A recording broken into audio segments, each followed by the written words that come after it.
Frozen plains, icy mountains with their snow-capped tops glistening in the sun, valleys, craters, eternal freezing winter.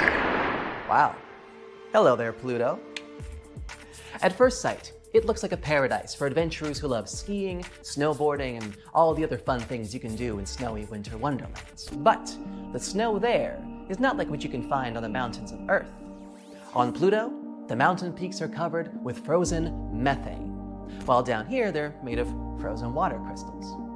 Because of its specific chemical composition, the snow on Pluto is red. The mountains themselves are very different too. They reach heights of up to almost 10,000 feet. But they're not rocky like ours, looking more like huge blocks of ice. Such a landscape cannot be found anywhere else in our solar system. But you'll need to pack some layers if you want to come visit. The average temperature there ranges from minus 375 to minus 400 degrees.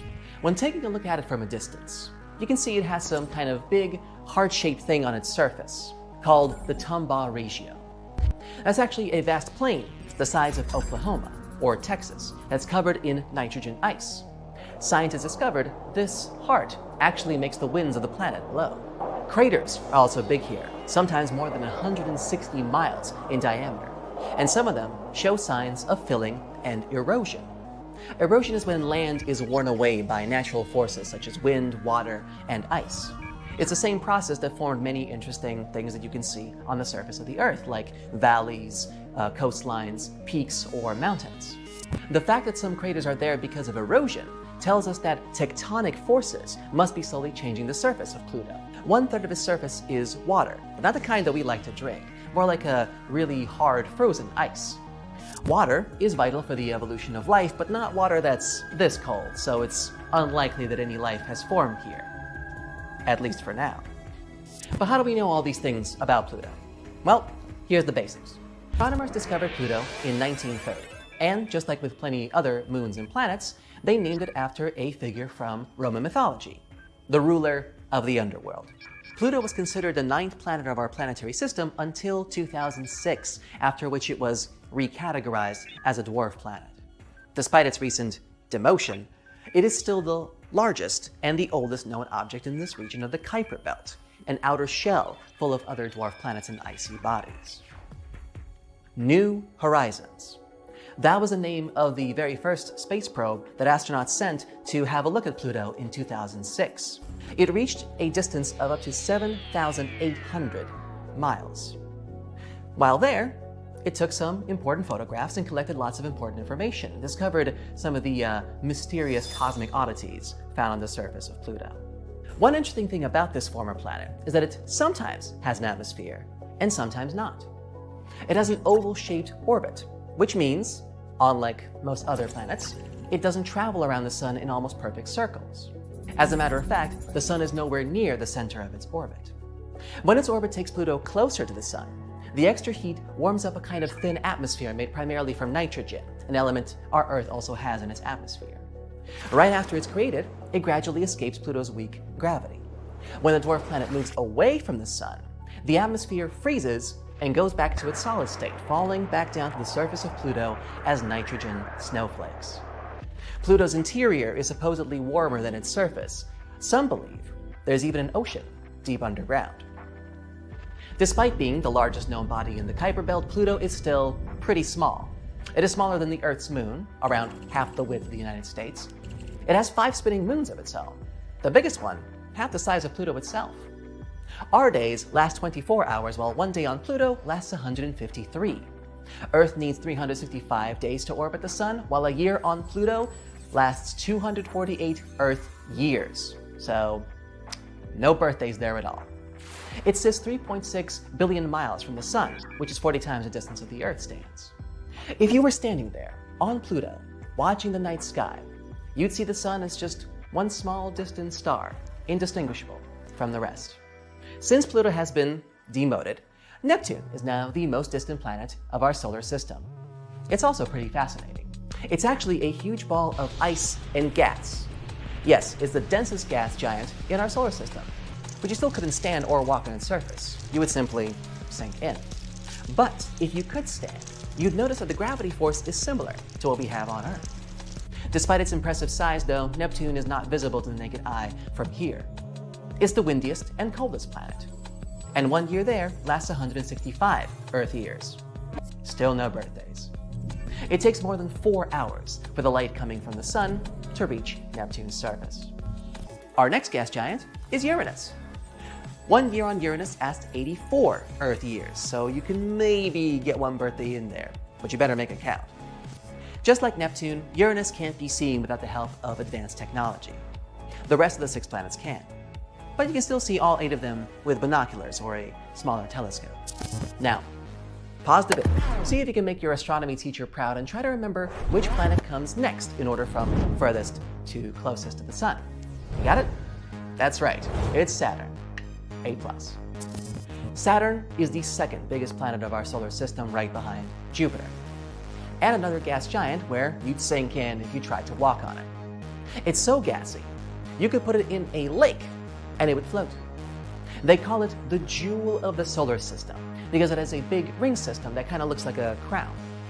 Its rings are made up of dust, pieces of ice, and rock. Some of those pieces are as tiny as a grain of sand, while others are bigger than tall buildings. Next on the list, and completing our gas giant quartet, is Jupiter. Scientists call it a failed star since it's mostly made up of helium and hydrogen, just like the main star in our solar system, the Sun. But Jupiter doesn't have a mass big enough to start the chemical processes that turn it into a star.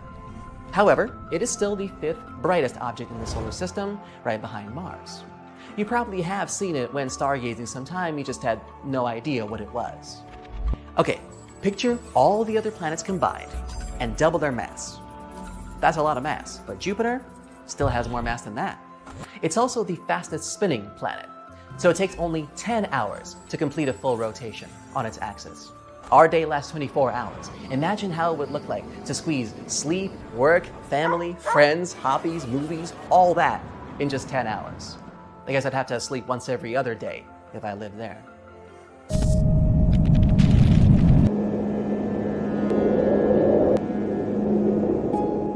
Now, picture this. Magnificent tall mountains, giant dust storms, volcanoes, deep valleys, craters. Mars. That red jewel scientists keep talking about being a potential new home for us. There were even some small meteorite pieces found on Earth that scientists realized were ejected from Mars. That's how close we are. If you love sunsets, you would definitely enjoy the ones here because they're incredibly blue, while the daytime sky is pinkish red. But when on Mars, you'd only see the sun at half its size compared to what we see on Earth.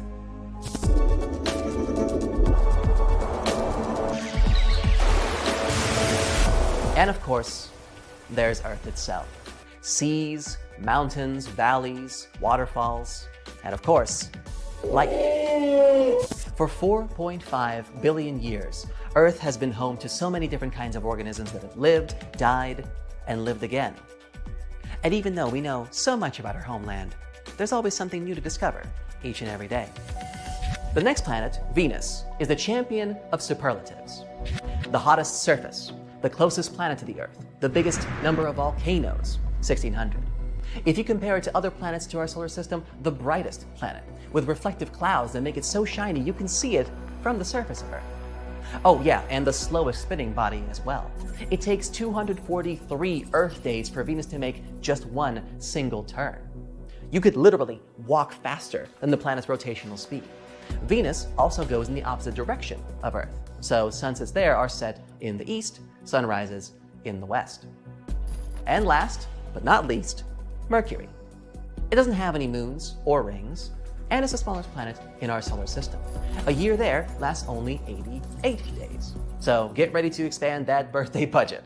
Mercury is the planet the closest to the sun, but not the hottest. Venus took that title.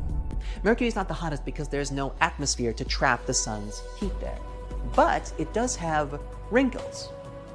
Only 1/2 of Mercury's surface faces the sun at any given time, meaning there's an incredible difference in the temperature on either side, and of course these sides switch as the planet rotates. The iron core of this planet has cooled and contracted over millions of years due to the rapid change in heat, which is why wrinkles have appeared on its surface. Well, that's a brief tour of all the planets of our solar system. And one dwarf planet. Sorry, Pluto. Thanks for watching. Pluto used to be considered a major planet, but later was reclassified into something called a dwarf planet. Something too big to be an asteroid, but too small to be taken seriously. How rude. But recently, scientists began to discuss the mystery surrounding one of Pluto's moons. It turns out it might be even cooler than all of us. It might be a double planet system. Pluto is residing in the distant Kuiper Belt. It's a vast area in our solar system, like a big rocky suburb beyond the orbit of Neptune. It's filled with small icy objects, similar to Pluto, called Kuiper objects. They're leftovers from the early days of our solar system and give us clues about how it was formed. It's where many comets come from. You already know that it's small, but it's remarkable just how small it is. Pluto has a width of about 1,400 miles. It's about half the size of the United States and smaller than our moon. Pluto's atmosphere is very thin and composed of nitrogen, methane, and carbon monoxide. Stinky. It's also very cold there, with average temperatures being around minus 390 degrees Fahrenheit. Its orbit around the Sun looks like an oval, and 1 year on Pluto takes around 250 Earth years.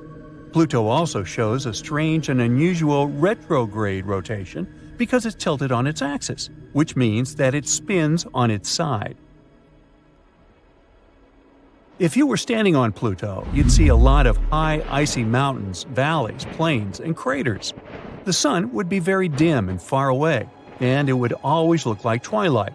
It's a colorful planet, surprisingly. You would see a rainbow of pale blues, yellows, oranges, and deep reds. And the most adorable fact about Pluto is its famous heart, called Tombaugh Regio.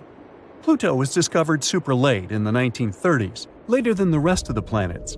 Initially, we thought that it's the 9th planet in our solar system. However, the more we explored the Kuiper Belt, the more we realized that it's full of these medium-sized objects. We found 4 more little planets just like Pluto: Eris, Ceres, Makemake, and Haumea. They all shared the same characteristics. And that's where we figured out that Pluto belongs to another family and created a category of dwarf planets. There are a couple of differences between these two categories. The first obvious difference is size and mass. Major planets are much bigger and more massive. They also have to be spherical, while dwarf planets might not be perfect spheres and might have weird shapes, like an egg-shaped Haumea, for example. And just like a regular planet, a dwarf planet orbits the Sun, but it doesn't have a clear orbit. Its orbit is full of debris and random objects. These are the only differences between the two. Well, as you can imagine, the reclassification sparked quite a controversy. People even made up a new term, Plutoed, which means downgraded. But although it might be sad that Pluto isn't a major planet anymore, we can look at it like a story about finding your true family.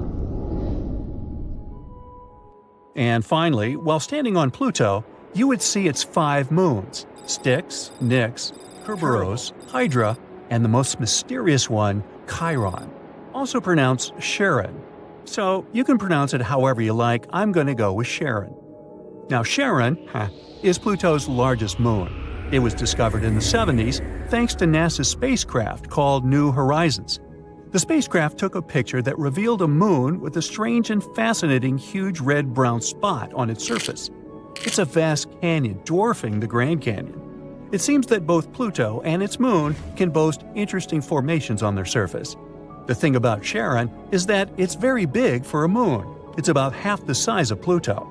This makes scientists wonder, could it be that Pluto is a double planet system? The center of mass, or barycenter, of Pluto and Charon lie outside of Pluto. Normally, with planets and their moons, the center of the planet itself should be the center of the mass, with the moon orbiting around it. But in the case of these two, it seems like they orbit each other.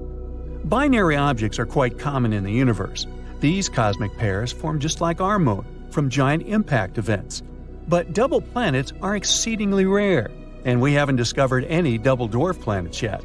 So, if it's true, then Charon is actually the 6th dwarf planet, and that would be our first binary dwarf planet system ever. There's also another candidate, the dwarf planet Eris and its moon Dysnomia. The solar system is full of mysterious and fascinating moons.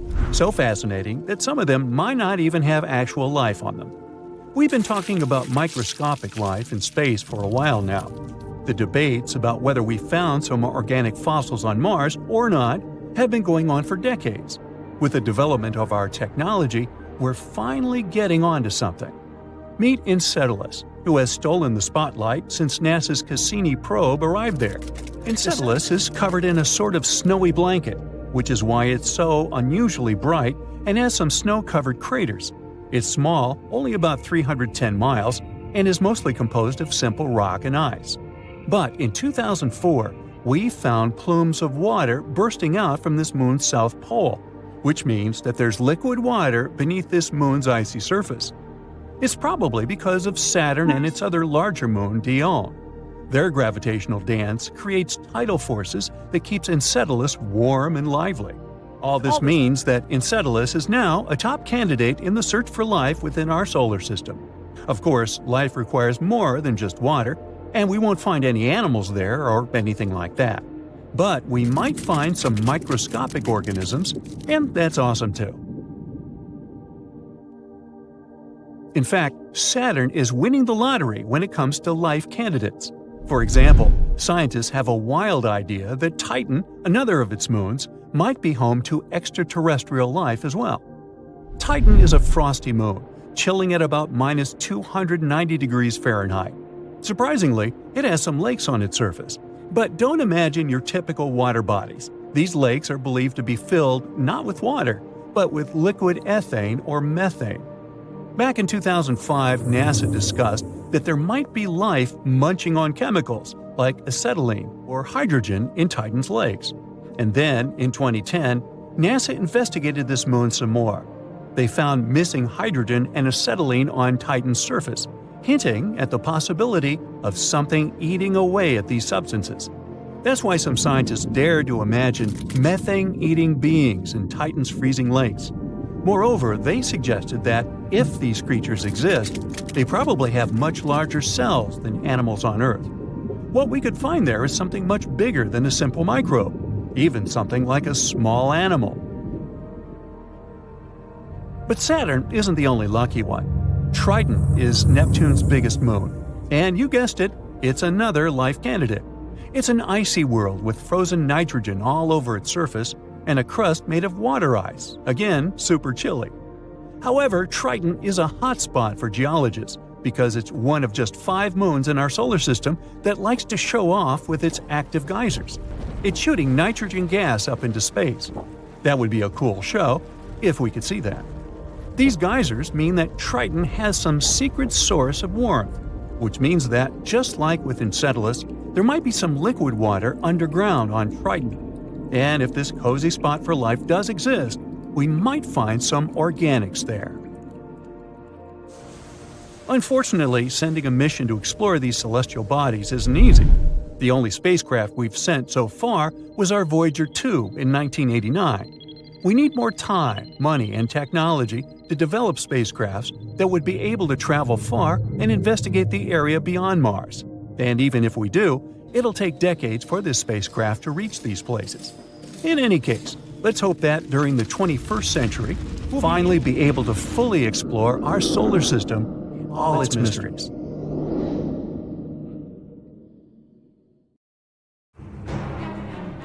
It's dark and incredibly cold. There's no oxygen. There's no water. There's no life. But the James Webb Space Telescope doesn't seem bothered by all this. Its main goal is to find the very first galaxies that formed billions of years ago in the early universe and observe the stars making up distant planetary systems. Its mission is to... But wait, what is that? The James Webb Space Telescope has discovered something absolutely amazing. A star-planet hybrid with very strange clouds. This bizarre world called VHS 1256b is actually a brown dwarf. Those are bigger than planets, but too small to classify as stars. They emit some light of their own and are quite hot, but their mass is simply not enough to fuse hydrogen into helium, like full-fledged stars do. Space bodies of this kind aren't actually brown. They occur in a wide variety of colors, but those are mostly invisible to the human eye. What we can see is the light they emit, and to us it appears to be dark orange or magenta. The brown dwarf we're talking about is almost 20 times the size of Jupiter. It orbits 2 red dwarf stars. And to complete one orbit, the brown dwarf needs 17,000 years. In fact, astronomers found out about this unusual exoplanet in 2016. But at that time, they didn't classify it as a brown dwarf, and thus couldn't explain its puzzling reddish glow. Now, thanks to the James Webb Telescope, they know the space object's origin. Anyway, back to those clouds. As you know, clouds on Earth are made of water vapor, but those on the brown dwarf are different. They seem to be made of sand. It looks like good old sand from Earth, but it's actually not. The clouds are made of tiny particles of silicate. Scientists have been putting forward theories about the existence of such sand clouds on exoplanets for quite some time. But the discovery the James Webb Space Telescope made is the first real proof. The silicate particles on the sandy dwarf are most likely quartz or some other mineral. In size, they're less than a micron, and 1 micron is 1/25th of a thousandth of an inch. In other words, they look like particles in smog. The exoplanet seems to have an atmosphere which contains some water, methane, and other substances and minerals. Interestingly, this atmosphere isn't still. It's constantly undergoing extreme changes. Another cool thing about it, scientists have detected carbon dioxide. And this is only the second confirmed discovery of this gas on a planet outside the solar system. By the way, the James Webb Space Telescope, with the help of which astronomers discovered our sandy brown dwarf, is an absolutely stunning piece of equipment. Around 100 times more powerful than Hubble. Even though the telescope itself is 3 stories high and its size equals that of a tennis court, its mirrors are the lightest large telescope mirrors of all time. When all the 18 mirrors of the telescope were completed during the manufacturing process, their mass was reduced by 92% in comparison to the initial discs.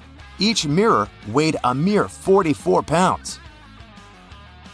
The telescope's mirrors seem to be gold, but in reality, they're made of beryllium, steel gray, lightweight, and brittle metal.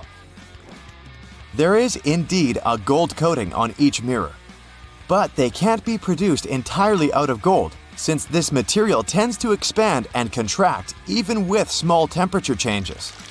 That's why the total amount of gold in the James Webb Space Telescope is less than 2 ounces. James Webb's telescope side is cooling itself down, and its temperature doesn't rise higher than -370 degrees Fahrenheit. That's cool enough to make liquid nitrogen. A truly enormous 5-layered sun shield stretches around the telescope and reflects away as much sunlight as possible, letting the telescope stay cool. The telescope was launched near the equator because Earth spins a bit faster there, and this gave the rocket some extra push. The telescope orbits the Sun more than 1 million miles away from Earth, and when it runs out of fuel, it'll keep orbiting the Sun indefinitely. On the other hand, even though the telescope wasn't actually designed to be serviced or upgraded, it might potentially be refueled with the help of robots. This would extend its life. Anyway, if you think that our newly founded brown dwarf is the only bizarre exoplanet out there, let me show you some other breathtaking worlds. There is an exoplanet that is really something else. Just look at its awesome magenta color. You can find it in the Virgo constellation. The planet is called Gliese 504b, It orbits very far from its parent star, 9 times the distance between the Sun and Jupiter. The planet formed relatively recently and is still glowing with heat. That's why its surface looks pinkish. One of the oldest exoplanets we know about is about 12.7 billion years old. It's almost 3 times as old as Earth. This also means that the so-called Genesis planet formed only about 1 billion years after the Big Bang. The planet is so old that its 2 parent stars have had enough time to evolve into a white star and a pulsar, making almost 100 revolutions per second. I bet sunrises on this planet must look awesome. Just 20 light years away from the Sun, which isn't such a great distance when we talk about space, a bizarre rogue planet is roaming the Milky Way galaxy. But even though this planet doesn't orbit any star, it still has an incredibly powerful magnetic field. It's 4 million times stronger than Earth's. The exoplanet also produces amazing auroras. That's why when it was discovered in 2016, astronomers were almost sure they had detected a brown dwarf. But later, scientists got some proof that this space object wasn't big enough to be a brown dwarf. The planet sure is a mammoth among its peers. It's 1.2 times as wide as the largest planet in the solar system, Jupiter, and more than 12 times as heavy. Astronomers think the exceptionally strong magnetic field helps the planet produce auroras. But the most curious thing is that they're generated in a different way than auroras on Earth. It might be because the exoplanet's moon helps the planet create mesmerizing light shows. The next exoplanet isn't like any other. It's often called Super Saturn or Saturn on steroids. That's because J1407b has a colossal system of rings. They're 640 times as large as those our Saturn has. This bizarre world is the only planet we know about that has rings similar to Saturn's. If you move this giant to our solar system and used it to replace Saturn, its rings would look many times larger than a full moon. An exoplanet called WASP-12b munches on the light coming from its star. It's one of the darkest worlds people know about. All because its day side consumes light rather than reflects it back into space. The egg-shaped planet is giant, twice the size of Jupiter, and it traps more than 94% of the light that reaches its atmosphere. It might be the main reason for the temperatures on the surface of the planet that can rise up to 4,600 degrees Fahrenheit. The night side of the planet isn't as hot as its day side, a mere 2,200 degrees Fahrenheit. The difference in temperature makes water vapor and clouds gather above the surface of the planet. And from time to time, swirls of material from the planet's superheated atmosphere spills onto its star. What a view! Discovered in 2017, KELT-9b is one of the hottest exoplanets we know of. The temperatures there can reach 7,800 degrees Fahrenheit. For comparison, the temperatures at the surface of the Sun reach 10,000 degrees Fahrenheit. The planet is probably so insanely hot because it orbits extremely close to its star, KELT-9, which is way hotter and bigger than our Sun. Experts believe that the giant star might one day evaporate the entire planet.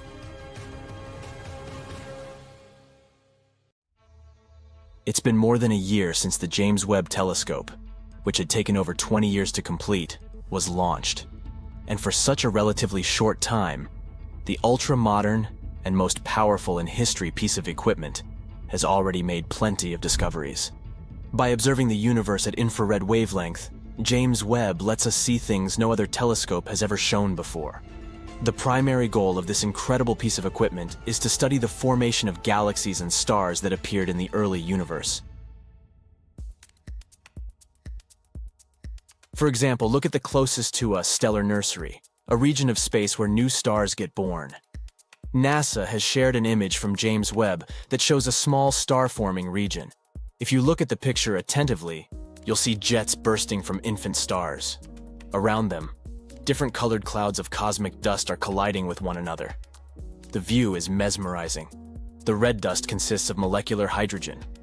You can also notice that some stars have something like shadows. Those hint at the creation of what will later become planets. At first sight, the image may seem chaotic, but astronomers claim that it's a relatively small and quiet stellar nursery in comparison to some others. Many young stars there are similar in size to our Sun, or a bit smaller. The photo itself was taken with the help of Webb's near-infrared camera, NIRCam. It's the observatory's primary camera that snaps images of the cosmos in 2 different infrared ranges. Another amazing discovery the Webb telescope has made is smoke molecules in a distant galaxy. It's the first time such molecules have been discovered so far away from our planet. The galaxy in question lies 12.3 billion light-years away from Earth. It most likely formed about 1.5 billion years after the Big Bang. Despite such a huge distance between the galaxy and our planet, scientists have managed to detect chemical compounds found in soot or smoke, and it's quite a big deal since it has pushed the record for detecting similar complex molecules back by around 1 billion years. This study has also confirmed the sheer power of the coolest piece of space equipment of all time. It managed to make this discovery despite the fact that the spectrometer needed for the measurements didn't perform to the fullest after having experienced a sudden and surprising degradation. The James Webb Telescope has also helped to boost our understanding of exoplanets. Those are planets orbiting stars other than our own Sun. At the beginning of 2023, the observatory spotted its first exoplanet, LHS 475b. It's located 41 light-years away from Earth and is approximately the same size as our planet. According to NASA, nowadays, James Webb is the only operating telescope capable of categorizing the atmosphere of Earth-sized exoplanets. The research team behind the discovery believes such results underline the precision of the telescope. They hope that it will help us locate many more rocky exoplanets that we might be able to colonize in the future. Even though, at first sight, it may seem that the universe is pretty empty, it's actually a very busy place, and Webb has all the necessary instruments to see all kinds of cosmic events happening out there. Just look at this image of WR 124. It's a star on the cusp of its explosive demise. In the image, the star is about to go supernova. It happens when a star runs out of its fuel and explodes at the end of its life cycle, releasing a giant cloud of space dust and hot gas into space. The star captured by the Webb telescope was at the Wolf-Rayet stage of its life. That's a period when a star is shedding its outer layers before going supernova. The next amazing thing discovered by James Webb is a star-planet hybrid with very strange clouds. This bizarre world, VHS 1256b, is actually a brown dwarf. Those are bigger than planets but too small to classify as stars. They emit some light of their own and are quite hot, but their mass is simply not enough to fuse hydrogen into helium like full-fledged stars do. Space bodies of this kind aren't actually brown. They occur in a wide variety of colors, but those are mostly invisible to the human eye. What we can see is the light they emit, and to us, it appears to be dark orange or magenta.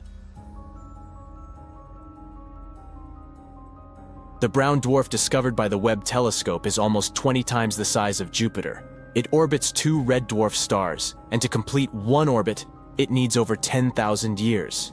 Astronomers first found out about this unusual exoplanet in 2016, but at that time, they didn't classify it as a brown dwarf, and, thus, couldn't explain its puzzling reddish glow. Now, thanks to the James Webb telescope, they know the space object's origin. Anyway, back to those clouds. As you know, clouds on Earth are made of water vapor, but those on the brown dwarf are different.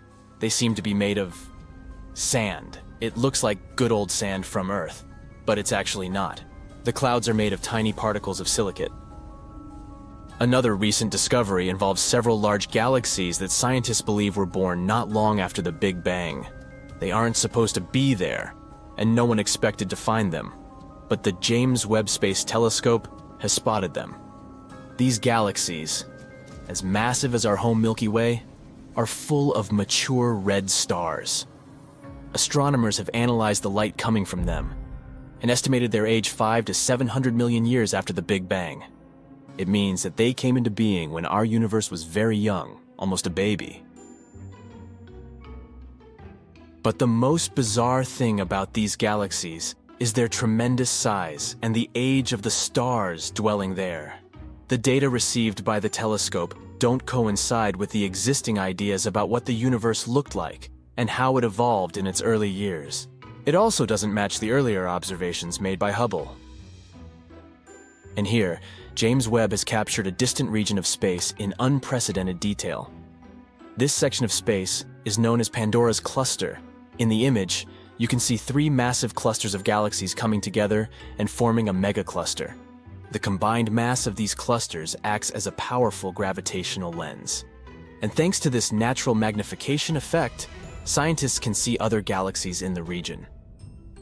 Astronomers claim that the most recent image of Pandora's cluster is stronger and deeper than they have ever seen. James Webb has also managed to spot thousands of young stars never seen before in the Tarantula Nebula. This space formation got its nickname because of the appearance of dusty filaments spotted in previous images. It's the biggest star-forming region in the local group, which includes the galaxies nearest to the Milky Way. The Webb telescope's images have helped to shed light on the composition of the Tarantula Nebula. The telescope has also detected protostars, infant stars in the process of gaining mass. Astronomers expect that these protostars will eventually form and shape the nebula further. Among other discoveries made by the James Webb telescope, you can see the birth of 50 distant stars. Some of them power protoplanetary disks, which might later form solar systems light years away from our own. Here's one more image from James Webb. You can see a supermassive black hole that has a mass of 9 billion suns. It's so ginormous and ancient that scientists are struggling to explain its existence. Astronomers have also discovered a distant ring of dust, rock, and gas that contains a chemical called methylcation. It's known as a molecular building block of life, and it makes most of the organic material on our planet. James Webb helped researchers see powerful sandstorms on a planet 235 trillion miles away. Astronomers were happy to discover this treasure chest of countless tiny sand particles. Now look at this. Do you recognize this image? Those are the so-called pillars of creation. But this new view shows us just how star-speckled that dusty region actually is. You can compare the new photo with the one taken by Hubble in 2014. This is astonishing proof of scientific progress.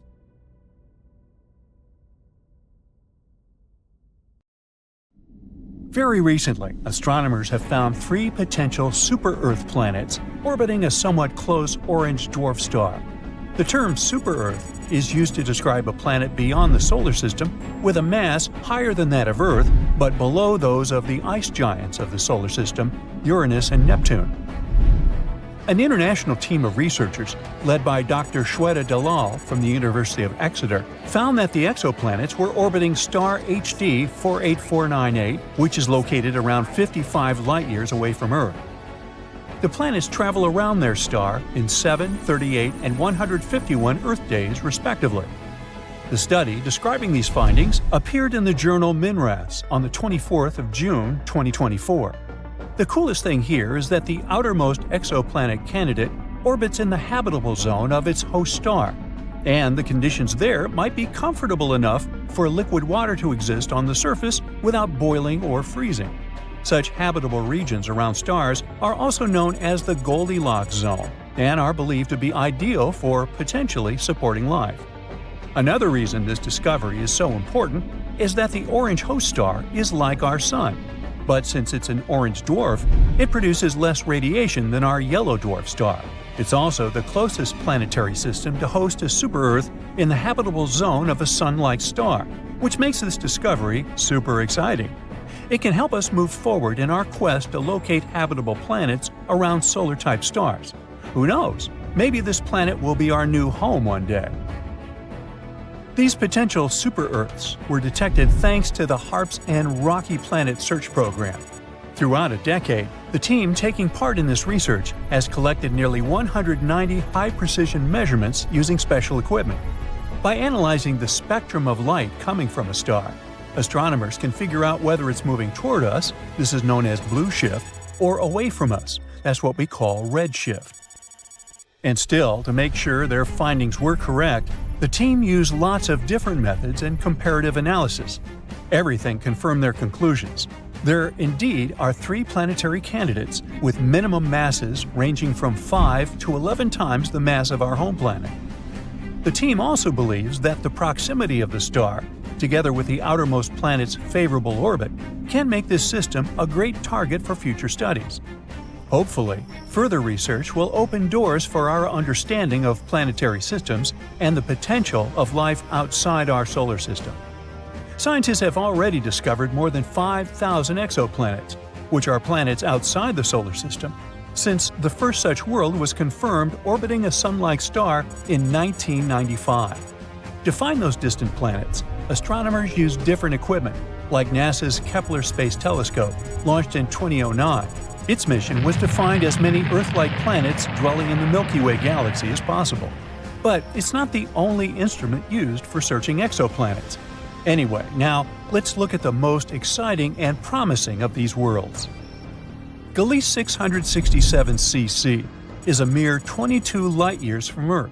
But even though it seems close, it's still around 129 trillion miles away from us. The planet itself is around 3.8 times as massive as Earth and completes one orbit around its host star within 28 days. In other words, a year on that Earth-like planet is 13 times shorter than a year on our planet. Luckily, the star is a cool red dwarf, so the exoplanet most likely lies in its habitable zone. But there's still a chance that this world might be regularly baked by the flares coming from its parent star, which is not cool on many different levels. Kepler 22b is way further away than the previous world, more than 600 light-years away from our planet. It was the very first Kepler planet found in the habitable zone of its star. This world is larger than Earth, it's about 2.4 times our planet size. Sadly, we still don't know whether this planet is rocky, liquid, or gaseous. The orbit of Kepler 22b is similar to Earth's. It takes the planet 290 days to orbit its G-class star, which is kind of like our Sun. But this star is smaller and colder than ours.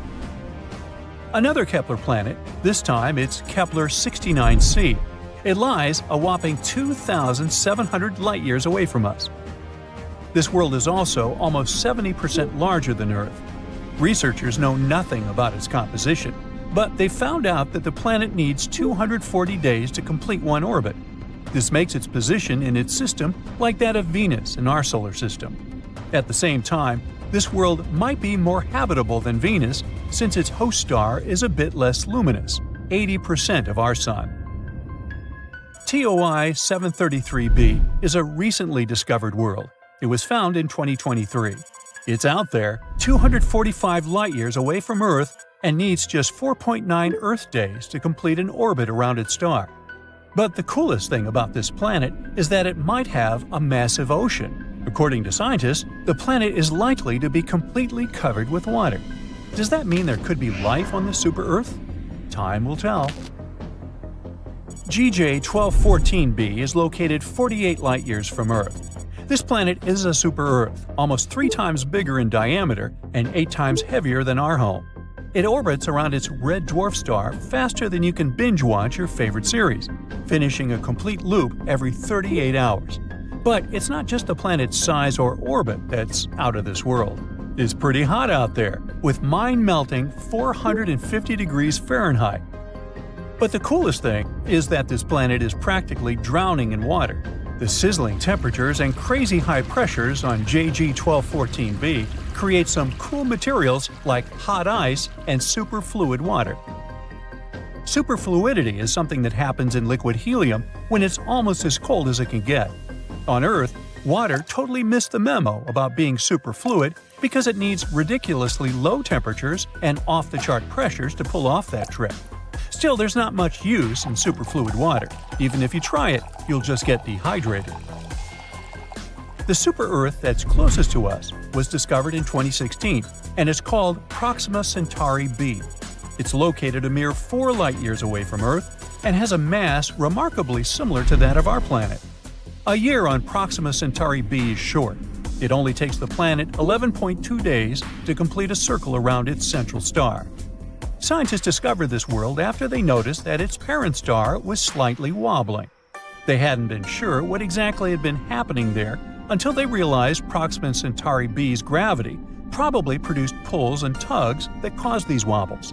Although the exoplanet is traveling in the habitable zone of its star, Proxima Centauri, it is exposed to extreme ultraviolet radiation, all because it lies very close to its parent star.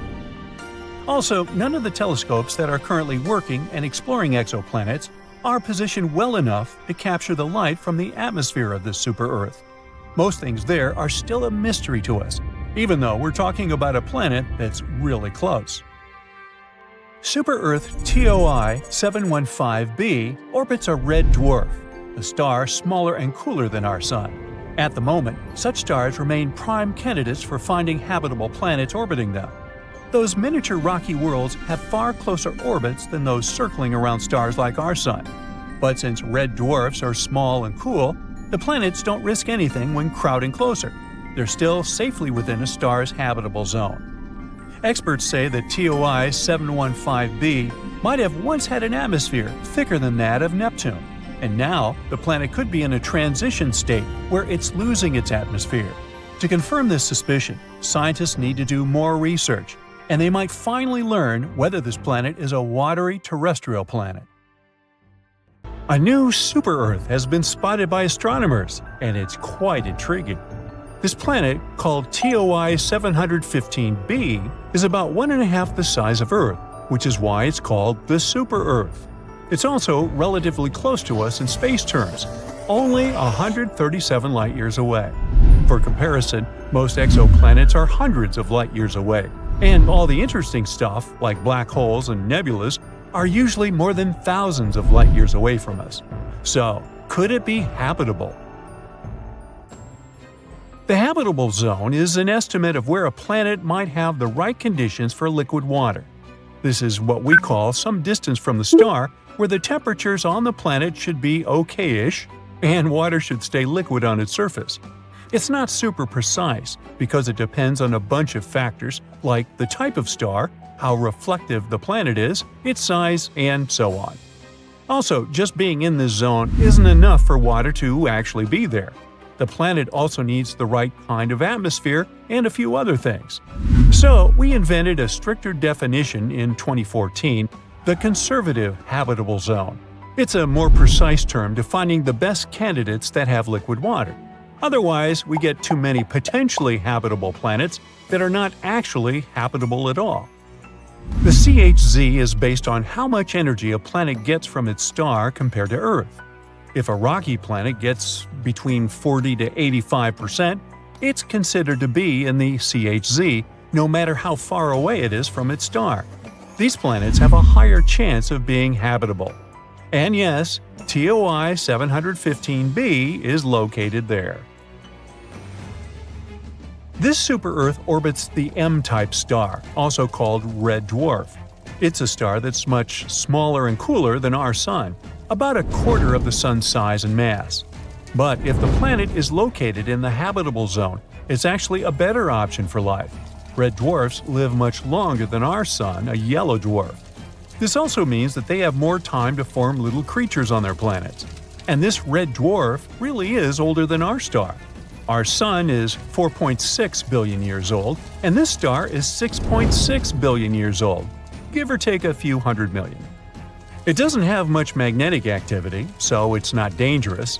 It doesn't flare up like younger red dwarfs. These flares can be super strong and might even hurt planets by taking away their atmospheres. Although some planets around it do have thinner atmospheres, it seems like this red dwarf has already gone all out. These red dwarfs are where we're looking for planets that could support life right now. Our super-Earth is really close to its star, zooming around it in just 19 days. Since the star is small and the planet is so close, The planet passing in front of its star happens a lot and looks really clear. This makes it easy for telescopes like the James Webb to study its atmosphere without needing too much time. Now, speaking of the James Webb Space Telescope, it's bringing us into a new era of understanding distant planets beyond our solar system. Imagine being able to see what gases make up the air on a planet millions of light years away. James Webb will help us to find worlds that could support life.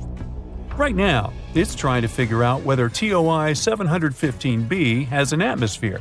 If it does, its atmosphere might be easier to spot compared to a planet that's drier and denser.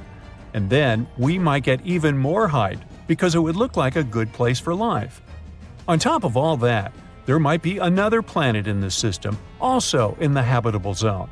We're not sure whether it's really there, it's just a candidate with a crazy name. But if it turns out to be real, it would be about the size of Earth. Also, it would be the smallest planet in the habitable zone ever spotted by the TESS telescope. Now, another cool thing about TOI 715b is that it cannot just have water on it, but be an entire water world.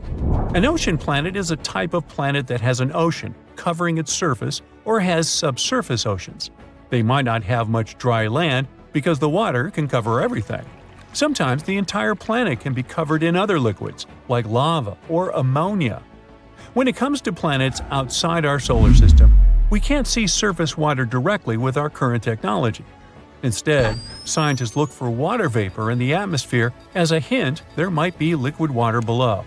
And of course, we wonder if these planets can have life, hopefully not in the form of Leviathan-like monsters. Our models show that planets with oceans might be pretty common in our galaxy. This means there could be lots of ocean worlds out there waiting to be discovered. But the most important part about TOI 715b is that it's in the so-called small planet radius gap. If we give the planets a lineup, there will be those that are bigger and smaller than Earth. But there's a sudden gap in planets that are about from 1.5 to 2 times bigger than ours. Where are they? This gap is interesting to scientists because it tells us something about how planets form and change over time. It's not that planets don't form in this size range. They actually start off larger and then lose some of their mass, like a balloon gradually deflating. Perhaps it happens because of how they orbit their stars, with stars blowing away some of their mass as they dance around it, as our Sun does with gas from comet tails. This gap holds a lot of mystery, and planets, like our new super-Earth, are clues that could help us unravel it. We aren't sure whether it exists around red dwarfs. Maybe it's a gap in how dense these planets are, rather than in their actual size. So studying our discovered planet is even more interesting. It'll help us learn more about distant stars and their planets. Now, I mentioned TESS a while back. NASA's TESS, Transiting Exoplanet Survey Satellite, has been in space for 6 years now and has been incredibly successful. NASA launched TESS because we already found over 5,000 planets orbiting other stars, mainly thanks to the Kepler telescope. But Kepler mostly found large planets, not necessarily like Earth. We decided to focus TESS on finding smaller Earth-like planets around nearby bright stars, making them easier to study with future telescopes. Here's how it works. The camera observes stars and looks for changes in their brightness. If the brightness suddenly drops for a while and then gets back, it could mean there is a planet passing in front of it. But stars can dim for other reasons too. For example, flaring up or having dark spots on their surface, which is why we need to be careful with this data. TESS shows us the size and orbit of these planets. Then ground telescopes help determine their mass. With these 3 parameters, we can figure out what the planets are made of and if they're rocky like Earth or gassy like Jupiter. Yeah, you want to avoid Jupiter after taco night. One example of TESS's discoveries was the TOI 700 system. There, it discovered its first ever Earth-like planet, TOI 700d. This exoplanet also orbited a red dwarf, and it's even closer to us, about 100 light-years away. Unfortunately, it's unlikely to be habitable because the temperatures there are crazy. Another big discovery was made in the AU microscopy system. Tests discovered a planet about 4 times the size of Earth and another nearly 3 times Earth's size. This system has become a key area for studying how stars and planets form and change over time. TESS has also spotted a variety of other exciting finds, including supernova, hot worlds, and so on. And as it enters its 6th year, we can only expect more exciting findings to come. Voyager 1, which has been traveling through interstellar space for more than 45 years and is trailing a long gray beard by this time, not really, it suddenly began to send strange signals to Earth. Even more bizarre, there are no signs that the probe has broken or anything. Scientists from NASA are desperately trying to find the reason. So, what's happened exactly? First of all, let me tell you a bit more about Voyager 1 and its long journey. Voyager 1 is an American space probe. Scientists from NASA sent it into space on September 5, 1977. Voyager's goal was to explore the outer planets of our solar system, namely Jupiter and Saturn. Initially, scientists assumed that the mission would take about 5 years. Haha, the joke's on them. The probe exceeded all expectations. Not only did it fulfill its mission, but it's still working for much longer than expected. Voyager 1 has been wandering around space for more than 45 years. It's hard to estimate what Voyager 1 has done for science. Firstly, it successfully sent a lot of photos of Jupiter and Saturn to Earth. By the way, you can even check out these photos yourself. All of them are published on the NASA website. Thanks to Voyager, we also discovered several new moons of Jupiter and a previously unknown system of its rings. We learned that Jupiter's famous red spot is actually a giant superfast storm. And after leaving Neptune's orbit behind, Voyager also sent a lot of important data about interstellar plasma. So Voyager 1 successfully proved to scientists how useful it was. After that, it happily headed for its next goal, the Kuiper Belt and the heliosphere. The Kuiper Belt is a ring of icy bodies that extends from Neptune to a distance of approximately 50 AU from the Sun. It's kind of similar to the asteroid belt, but about 20 times wider and 100 times heavier. And the heliosphere is an area around the Sun where the pressure of the solar wind is balanced with the pressure of interstellar gas. Yeah, I know, it sounds like some hard scientific stuff. Just keep in mind that this data really helps us understand the universe as a whole. So, this is Voyager's last task, to tell us more about interstellar space. The probe has already sent us more than 60 frames for a mosaic of the solar system from a distance of over 4 billion miles from Earth. Scientists use these frames to make a big colored picture. The photo was called the pale blue dot, and you've probably already guessed what that dot is. Yep, that's what our Earth looks like through Voyager's eyes. This photo clearly shows how tiny we really are, and how precious and fragile our planet is. But Voyager 1 also has another, even more important mission, to tell other civilizations about us humans. You might have heard about the famous Voyager Golden Records. People created many audio and video files and added them to these records. There are a few sections. The first one contains hello in 55 languages, including ancient and extinct ones. Almost 80% of the recordings are different musical pieces, like Bach, Beethoven, Mozart, and Stravinsky. Folk music from different countries and ages, and a bit of the blues, like famous songs by Louis Armstrong and Chuck Berry. The remaining 20% of the recordings contain different human voices, sounds of nature and animals, as well as 116 images encoded as audio signals. There's also recordings of speeches by Kurt Waldheim, a former UN Secretary General, and Jimmy Carter, a former US President. These are just some friendly messages. In addition to the records, scientists also packed a needle for playing them. Don't worry, they also left a simple drawing that showed how to use all this stuff and how to translate the sounds into pictures. They added Earth's coordinates, which they created using a pulsar map. It shows the position of the Sun in the Milky Way. The record was packed in an aluminum case and covered with gold to protect it against radiation and cosmic dust. Carrying this record, Voyager 1 set off on its long journey, and it has already traveled quite a distance, I'd say. Right now, Voyager 1 is 154 astronomical units away from us. That's about 14.5 billion miles. This makes it the most remote human-made object. Initially, this title belonged to the Pioneer 10 mission, but Voyager overtook it in 1998. What a bargain for NASA! It's way beyond its best-by date. Voyager 1 is actually so cool that it even overtook its twin brother, Voyager 2, which, by the way, had been sent into space 2 weeks earlier. Voyager 1 moves at a speed of 9.7 miles per second. That's 35,000 miles per hour. Even the fastest sports car in the world travels at a speed of only 305 miles per hour. So it's hard to imagine the speed of Voyager. Anyway, at the moment, Voyager is heading to the borders of the Oort cloud.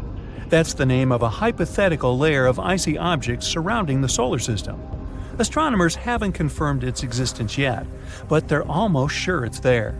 After all, even black holes were only a theory not so long ago. Unfortunately, Voyager 1 won't return back to the solar system. It'll keep in touch with Earth at least until 2025. But eventually, we'll lose the connection with it for good. In 300 years, it'll reach the borders of the Oort cloud. And in 30,000 years, I won't be around then, it'll finally leave the solar system. And if nothing happens to it along the way, in another 10,000 years, Voyager 1 will approach red dwarf star Gliese 445 in the Giraffe constellation. In the future, the probe will probably keep wandering around the Milky Way galaxy. And now, let's finally discuss the mysterious signals part. So, what happened? Well, a rather unusual thing. NASA's Jet Propulsion Laboratory, which monitors and controls both Voyagers, reported this problem in May 2022. Our veteran spacecraft suddenly began sending strange data to Earth. The whole situation puzzles even engineers from NASA. Now, I bet you're thinking, come on, the thing just probably broke down or something. But the truth is that Voyager 1 is totally fine. It works as usual, receives and carries out commands from Earth, and collects and sends scientific data. But the readings of the AACS, which stands for Attitude and Articulation Control Subsystem, don't show what is actually happening to Voyager anymore. This system supports the orientation of the probe in space and helps it keep in touch with Earth. So, basically, the signals mean that the probe's orientation in space is messed up. But scientists claim this is not the case. They know that the source of the antenna signal remains in the same position relative to Earth as planned. The problem hasn't triggered any of the onboard fall protection systems. The probe hasn't even entered safe mode. So, what in the world, or universe, is going on? Suzanne Dodd, the head of the project, says that the problem is not actually that unexpected. After all, Voyager 1 is already 45 years old. The expert admits that what's happening to the probe remains a mystery to them.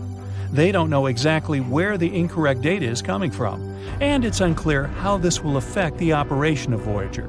She adds, though, that it's not that surprising, considering that the probe is in interstellar space. There's a very high level of radiation there. No spacecraft has ever reached that point before. Scientists from NASA say they'll keep closely monitoring the data coming from Voyager 1 until they figure out the problem. If they find it, the management team will try to fix it. Otherwise, the team will have to adapt to the new conditions. It might not be enough just to understand the problem, though. It takes as much as 20 hours and 33 minutes to receive the signal from Voyager, and it takes the same amount of time to respond to it. Well, at least the second spacecraft, Voyager 2, is totally fine, even though it's also currently in interstellar space at a distance of 12 billion miles from Earth. Anyway, we can only wait for news and hope that the problem will be resolved. I actually wonder how much longer can Voyager 1 last? Will it be able to fly to the borders of the Oort cloud in 300 years? What do you think? I'd like to hear your thoughts in the comments. The Hubble Space Telescope was put into a low Earth orbit in 1990. If you think about it, it's had over 30 years of experience looking at various space objects. It was named after astronomer Edwin Hubble and was built by NASA. It is also part of a group of devices called NASA's Great Observatories, along with the Compton Gamma Ray Observatory, the Chandra X-ray Observatory, and the Spitzer Space Telescope.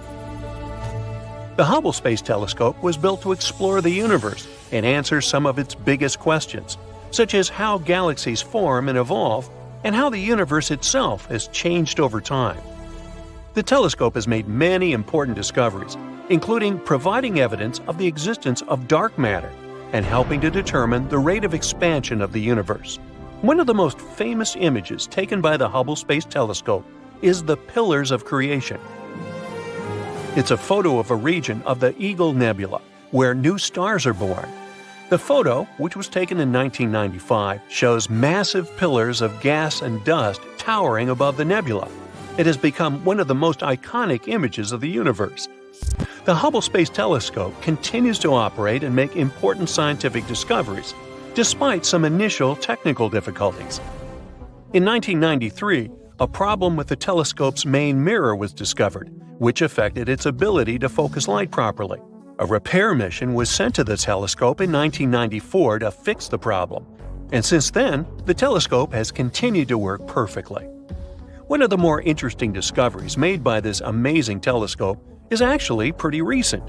A report based on the data from the Hubble Space Telescope shows that there is a faint glow in space around the solar system that cannot be explained by anything we know to exist. Because they have yet to figure out the source, astronomers call this mysterious glow ghost light. We don't know that this light is not coming from the stars or galaxies near the solar system, nor is it coming from dust on the solar system's plane. The researchers aren't sure what the source of the light is, but they think it might be tiny particles of dust and ice left by comets. But it's only a theory that has not yet been confirmed. When we study the universe, we often find bright things like planets, stars, and galaxies. But from time to time, we discover some light coming from places where we didn't expect to see it, like from between planets. This light may be coming from deep within our solar system, and it may be a new phenomenon that hasn't been studied before. In other words, there may be something at the center of our galaxy that produces a lot of light. Spacecraft Voyager 1 also captured images showing a lot of light coming from the edge of our solar system. How come we haven't noticed this until now? Well, because most of the light in pictures taken by the Hubble telescope comes from things close to Earth. But people usually ignore this light because they're interested in things like stars and galaxies that are farther away. We've never actually looked closely at the amount of light in the universe and where it comes from.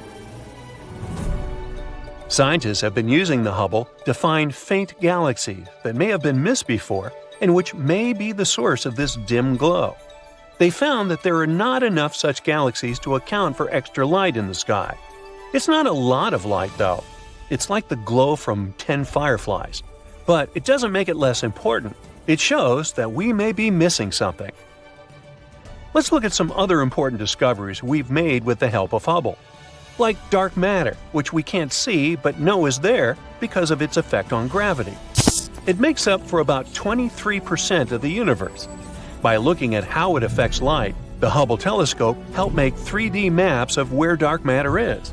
These maps show that dark matter seems to be getting clumpier over time, which means it behaves very similarly to how gravity does. The Hubble telescope also discovered 2 new moons around Pluto, named Nix and Hydra, and studied the dwarf planet's changing surface. Additionally, it's found the mass of planet Eris, which is larger than Pluto. This helps scientists realize there may be similar objects in the Kuiper Belt, a region outside our solar system. This led to Pluto being reclassified as a dwarf planet. Further observations of these distant objects could help us understand the evolution of our solar system. Gamma-ray bursts are the most powerful explosions in the universe, and for a long time, no one knew where they had been coming from. Hubble helped us find out that these bursts happen in galaxies, producing a lot of stars and having few heavy elements. This suggests that gamma-ray bursts happen when big stars collapse into black holes. These galaxies have lots of big stars that fall apart quickly, and the stars there don't have much heavy stuff, so they can turn into black holes. In 1994, the Shoemaker-Levy 9 comet collided with Jupiter. Hubble captured the whole event in detail, like a resourceful journalist. The impact broke the comet into a lot of small pieces, which resulted in 21 other visible collisions. The largest impact created a fireball and a dark spot on Jupiter's surface. Hubble's observations not only sparked public interest in cosmic impacts, but also provided new insights into Jupiter's atmosphere. To move forward with our list of discoveries made by the Hubble telescope, we also need to talk about black holes. There are points in space where gravity has so much force that even light cannot escape it. The gravity becomes so strong that matter gets squeezed into a very small space.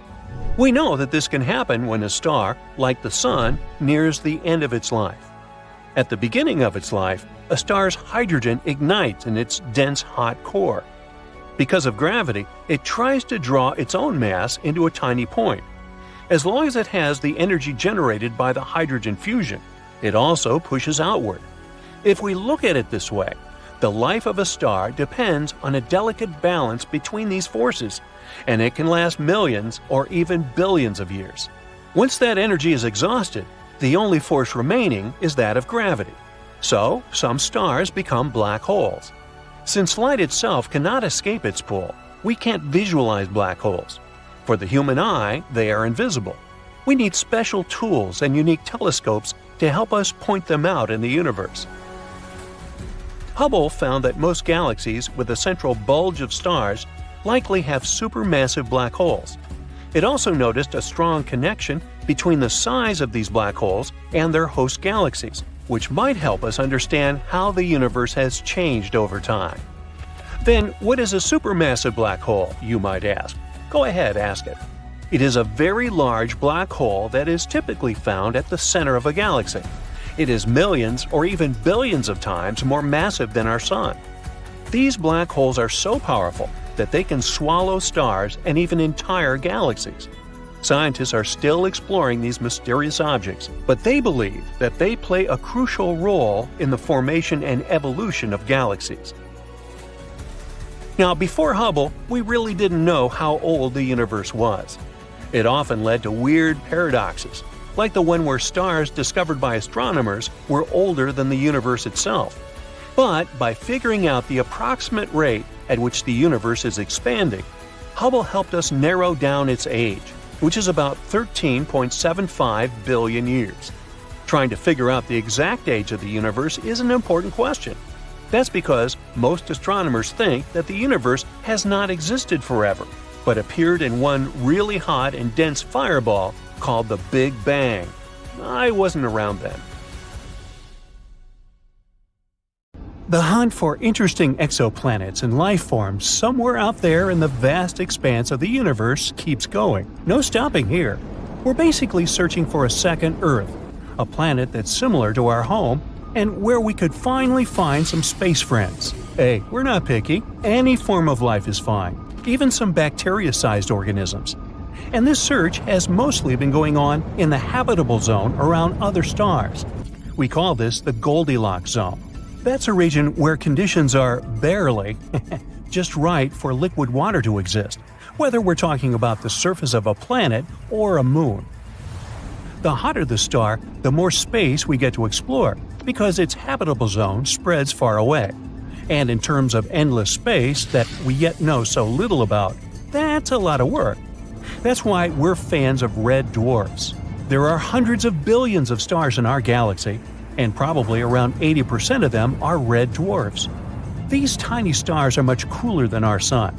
It means that their habitable zones are much smaller and closer to the star, so we know better where to look for planets. They're circling around their central star, and at some point, bingo, there it is. They pass in front of it and block out some of its light. The Kepler Space Telescope has already helped us find thousands of planets using this method, and most of them are orbiting around red dwarfs. Some of these planets are similar in size to Earth, and many of them could have nearly 25 times more water than our entire planet. Let's move to these planets scientists discovered, though. I want to show you something special. So, you've heard of super-Earths, right? More massive than Earth, lighter than Neptune, can be made of rock, gas, or a mix of both. Some of them have thick atmospheres, while others have thin or no atmospheres at all. You may also have stumbled upon mini Neptunes by now too. They're almost as big as Neptune, and unlike normal gas giants, they have solid cores. That way, they can support a dense atmosphere with water and some other chemicals necessary for life. There's also hot Jupiters. Those are pretty cool, but only if they're far away from us. You know that one annoying and unpredictable neighbor you can never get rid of or figure out what they're going to do? Yeah, that would be a hot Jupiter, with strong gravity that can destabilize the orbits of smaller planets or other space bodies in the system. If we had such a neighbor, there would be more comets and asteroids hitting our surface. Luckily, our Jupiter's a good and peaceful neighbor that minds his own business, at least for now. But let's leave all these and many other planets out there alone now. Imagine traveling around in your spaceship and coming across a giant eyeball just floating there in the darkness of space and staring at the central star of that solar system. It's not a monster. Hopefully, space friends we'll make in the future won't look that big and scary, so it won't blink or turn towards you as you come closer. It's actually a planet. A little bit bizarre, but still very cool. And yup, you guessed it right, we call such eyeball planets. Now, eyeball planets are surprisingly common. Plus, some normal planets can potentially turn into them too. Eyeball planets form when matter and dust accumulates around a star and gradually turns into a solid object. It starts spinning, and over time, the gravity of the star pulls on the planet and slows its rotation until it becomes tidally locked. That means one hemisphere always faces the star, while the other is in darkness all the time. Now, we have a good example of this phenomenon near us, too. Our moon makes a circle around Earth once a month. It takes the same amount of time to turn a single time on its axis. That way, we actually always see the same face of the moon. Who knows, maybe the other side is even prettier, if you like craters and stuff. So, one of the most interesting things about eyeball planets is their appearance. If they had water on their surface, the side facing the star would have clear, bright blue oceans, the ones we'd want to visit if we ever got a chance to go on an interstellar vacation. And the other side would be more for adventurers who like harsh and challenging surroundings. Since it's in constant darkness, it would most likely be very cold and covered in ice. We've discovered so many planets outside of our solar system in the last 30 years. Super-Earths are, of course, especially interesting. It seems that many of them are not that pleasant, since they're pretty hazy and cloudy.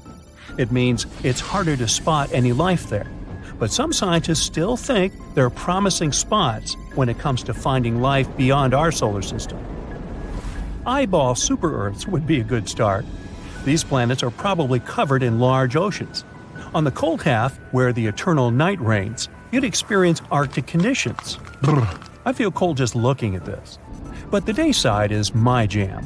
Plus, it sounds promising when it comes to finding life. With all that sunlight, oceans, and stuff. One of the good examples where scientists are looking for life is an eyeball super-Earth that lies in a habitable zone of the closest star to our solar system, called Proxima b. Its day side could even have conditions and an atmosphere to support some form of life. There could be a large deep ocean covering its surface. It could be really salty, but some forms of life could still survive there. Check out the Dead Sea on Earth. It's extremely salty, but some bacteria have still evolved to live there. And they're probably doing well, having their own world and all that. It's not crowded because there are no animals there. Fish that accidentally end up in the Dead Sea won't survive there for long. So, similarly, it's possible that bacteria or some other forms of life could exist in this potentially very salty ocean on Proxima b as well. But the open ocean on Proxima b could be tricky. On the dark side of the planet, the ocean could freeze, and sea ice could drift into warmer waters. That way, the ocean would cool, and more of it would freeze, even on the sunny side. The only way to prevent this global freeze-over would be an atmosphere with a lot of greenhouse gases like carbon dioxide. This kind of atmosphere would trap the heat from the planet's surface and wouldn't allow it to escape into space. like what happens with Venus, the hottest planet in our solar system. Without an atmosphere with greenhouse gases, the surface of Proxima b would be much colder, so it's possible that the planet would completely freeze over. The opposite scenario could also be possible. Warmer waters could serve as a transporter of heat from warm to cold regions.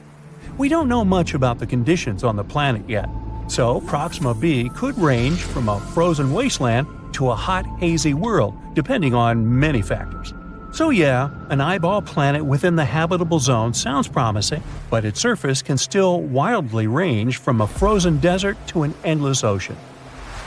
Some experts believe that drifting sea ice might cool many exoplanets out there, and they can't turn into eyeball worlds. Instead, many just become sad, dark snowballs, completely covered in ice. A cool spot to spend your interstellar winter holidays, but not a place where you'd hope to find life, unfortunately. Some studies show that even Earth may have gone through some snowball stages many times in history. One of those happened around 2.2 billion years ago. I wasn't around. While the other one hit the planet 630 million years ago. During these phases, all of our beautiful oceans were covered with snow and sea ice. Perhaps even the continents were just thick ice sheets, at least on the surface. Alright, enough with the freezy icy stuff. I need some hot chocolate.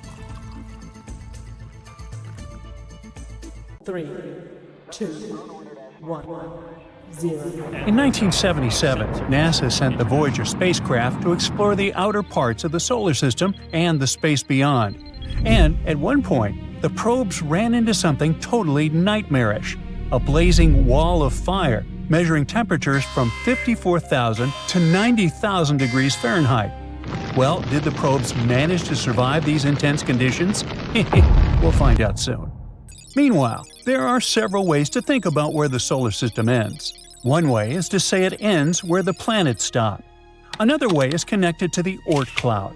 That's a giant group of icy objects far beyond the planets, the farthest region of the solar system. It is extremely distant, maybe a quarter to halfway to the nearest star. To understand such huge distances, scientists often use something called the astronomical unit, or AU. 1 AU is the distance between Earth and the Sun. For comparison, Pluto orbits between about 30 to 50 AU from the Sun. The inner edge of the Oort cloud is thought to be much, much farther away, and the outer edge could be even further away. These distances are very hard to imagine. My little brain sputters when considering such. Now, we can also measure them in time instead of miles.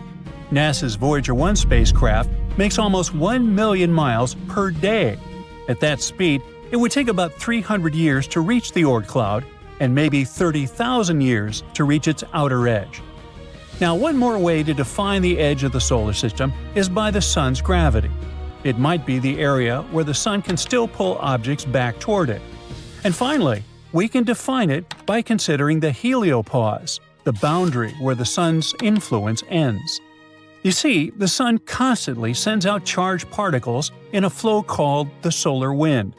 This wind moves past all the planets and reaches about 3 times the distance to Pluto. The solar wind creates a giant bubble around the Sun and planets called the heliosphere. The heliopause is the outer edge of this bubble, where the solar wind meets the wind coming from other stars, called the interstellar wind.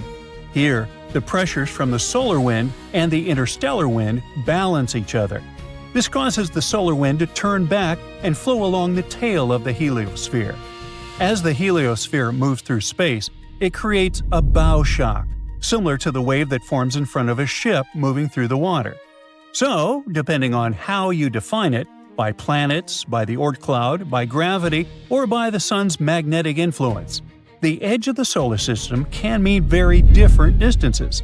But if we talk about the Voyagers, they came across something intense. It was something we could probably call a wall of fire, blazing heat and intense temperatures. The two probes became the first spacecraft to travel beyond the heliosphere and cross the heliopause. Before the Voyager spacecraft reached the heliopause, scientists did not know exactly where this boundary would be. But the fact that the two spacecraft crossed it at different distances helped confirm some predictions about the heliopause. Scientists did expect that the edge of the heliosphere could move as the sun's activity changes, a bit like a lung expanding and contracting as we breathe. And the fact that Voyager 1 and Voyager 2 encountered the heliopause at different distances matched this expectation. The heliopause is not a hard edge or solid wall, but the nickname Wall of Fire actually matches the nature of that insane region. Both spacecraft measured extremely high temperatures there, around 30,000 to 50,000 Kelvin, or 54,000 to 90,000 degrees Fahrenheit. Despite these extreme temperatures, the spacecraft were safe. The particles in this region are very far apart, so collisions are rare and not enough heat could reach the spacecraft to harm them. Nearly 50 years after their launch, Voyagers 1 and 2 continued to send back data from beyond the heliopause. They are the only two spacecraft that have crossed this boundary so far. Together, they have already made several curious discoveries about space outside the solar system. For example, Voyager 2's magnetic field measurements confirmed a surprising result from Voyager 1. Just beyond the heliopause, the magnetic field lines are aligned with the magnetic field inside the heliosphere.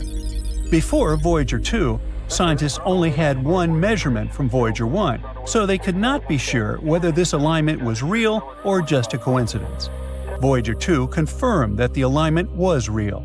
The magnetic fields inside and just outside the heliopause apparently run in parallel. These discoveries give scientists important information about the structure and behavior of space beyond the solar system. Now, let's dig a little deeper into the Voyager program itself. It's made up of two spacecraft, Voyager 1 and, wait for it, Voyager 2. Even though Voyager 2 was launched first, in August 1977, Voyager 1 took off just 2 weeks later on a faster, more direct path. These two spacecraft have been traveling for more than 40 years, exploring worlds no human will ever walk on, at least in the near future.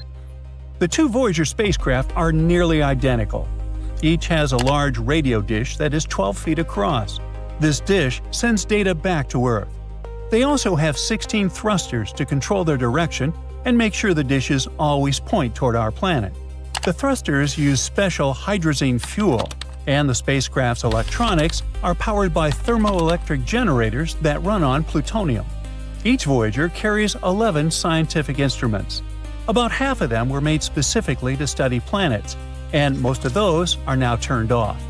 The turned-off instruments include several cameras, spectrometers, and 2 radio-based experiments. During their long journeys through the solar system, the Voyagers took tens of thousands of images and measurements. This data has changed what we know about the outer planets. When the Voyagers reached Jupiter, they gave us our first detailed look at the planet's atmosphere. They showed that the Great Red Spot was a huge storm spinning counterclockwise and interacting with smaller storms nearby. The Voyagers also discovered a faint dusty ring around Jupiter. They studied Jupiter's moons, too. They found volcanoes on Io, saw linear features on Europa that hinted at a hidden ocean beneath its icy surface, and confirmed that Ganymede is the largest moon in the solar system, larger even than Saturn's moon Titan. Next, the spacecraft flew past Saturn. They measured the planet's atmosphere and studied its famous rings, discovering gaps and waves we still see today.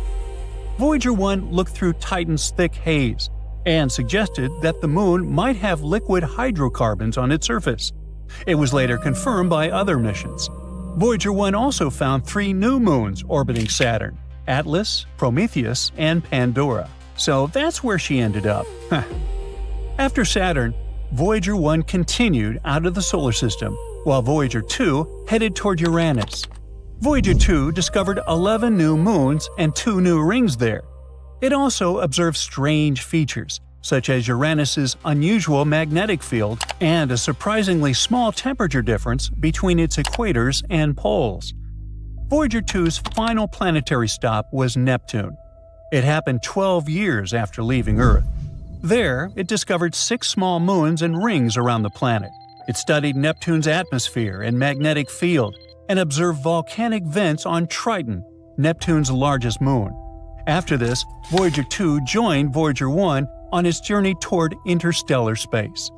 Voyager 1 entered interstellar space in August 2012, and Voyager 2 joined it in November 2018. These missions helped scientists measure the edge of our solar system, about 11 billion miles from the Sun. The spacecraft still sends back data about this mysterious region. By the way, after its planetary visits, Voyager 1 took the famous pale blue dot photo of Earth from about 3.7 billion miles away. Today, Voyager 1 is about 15.8 billion miles from Earth, and Voyager 2 is about 13.1 billion miles away. Each Voyager carries a golden record, a time capsule from Earth for other civilizations it might meet. The record covers include instructions for playing it, a map showing Earth's location, and a drawing of a hydrogen atom. The records are cleverly plated with uranium, so the decay of the uranium could help discoverers figure out when the record was made. The records contain 115 images showing Earth, humans, animals, plants, and our solar system. They include natural sounds like waves and birdsong, greetings in 55 languages, brainwave recordings, and a mix of music, ranging from Beethoven to Chuck Berry and folk songs. Let's see, there's Mercury, Venus, Earth, Mars, Phaeton, Jupiter. Wait, hold on, what Phaeton am I talking about? Well, let's see. It was the beginning of the 19th century, and the asteroid belt hadn't been discovered yet. In the year 1801, one man named Giuseppe Piazzi spotted the largest asteroid in the solar system, Ceres. At that time, people believed that there was a planet orbiting between Mars and Jupiter, and Ceres seemed to fit the bill. But the next year, another astronomer, Heinrich Olbers, found one more space body following a similar orbit. It was an asteroid which was later called Pallas. This discovery helped Olbers to figure out that these two space objects could be fragments of a planet. The discovery of two more asteroids, Vesta and Juno, seemed to confirm this theory. It was believed that the planet, which was named Phaeton in the 20th century, appeared in the early days of the solar system and was later destroyed, and its debris formed the asteroid belt. Olbers' idea was called the disruption theory. To astronomers at that time, it seemed obvious that the planet once collided with a large space object, which led to its demise. The most likely candidate was Nemesis, a hypothetical red or brown dwarf orbiting our Sun. Another theory claimed that Phaeton could have gone through an internal cataclysm, which could have broken the planet into pieces. There was one more idea. Phaeton could have come too close to Jupiter and got torn apart by the gas giant's immense gravity. These days, though, astronomers don't believe in the disruption theory anymore. A new idea has replaced it. It's known as the accretion theory. It claims that the asteroid belt is all that is left of the protoplanetary disk. Supposedly, this disk had been originally orbiting the Sun, even before the planets formed. Unfortunately, because of Jupiter's gravitational forces, it never managed to coalesce into a planet. But what is this asteroid belt we keep talking about? This region is located between the orbits of Jupiter and Mars. Tons of asteroids and even minor planets are found there.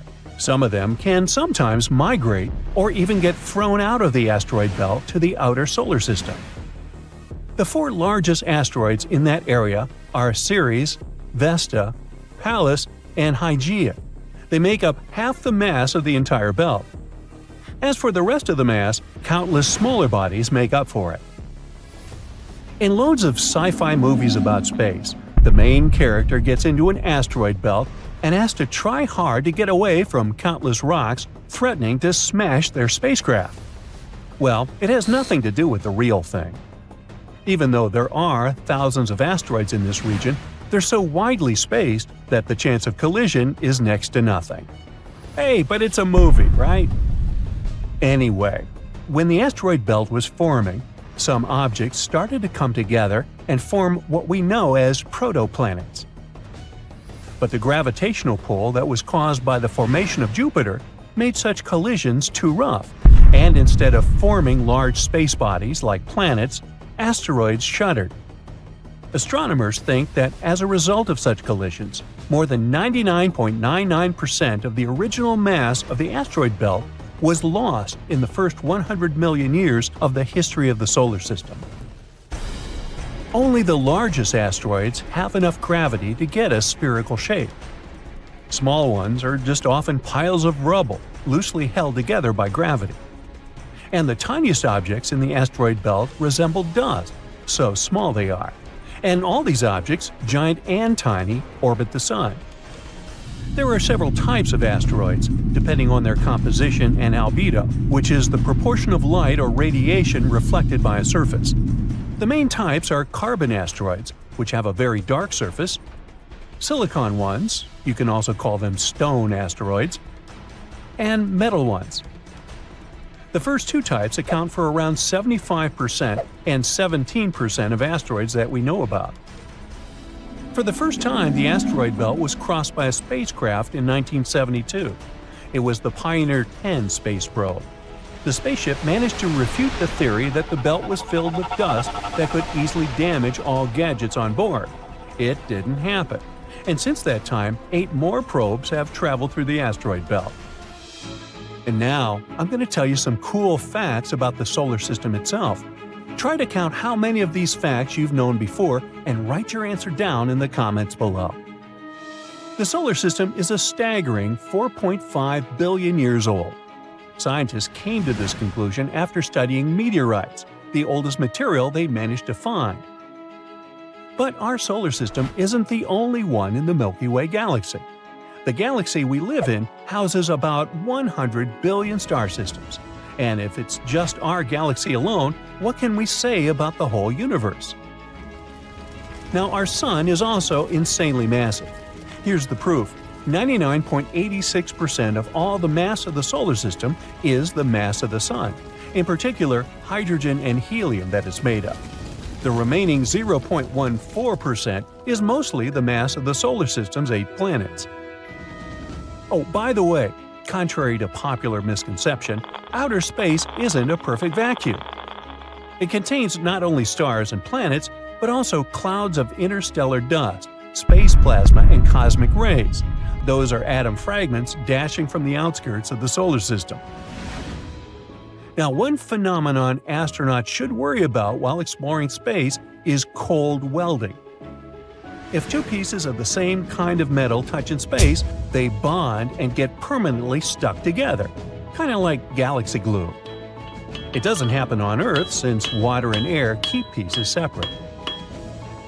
You can see solar eclipses even though the Moon is 400 times smaller than the Sun. It's also 400 times closer to Earth, so it's perfectly capable of obscuring the star. But in 600 million years, the Moon won't be able to block the Sun completely because of the satellite's changing orbit.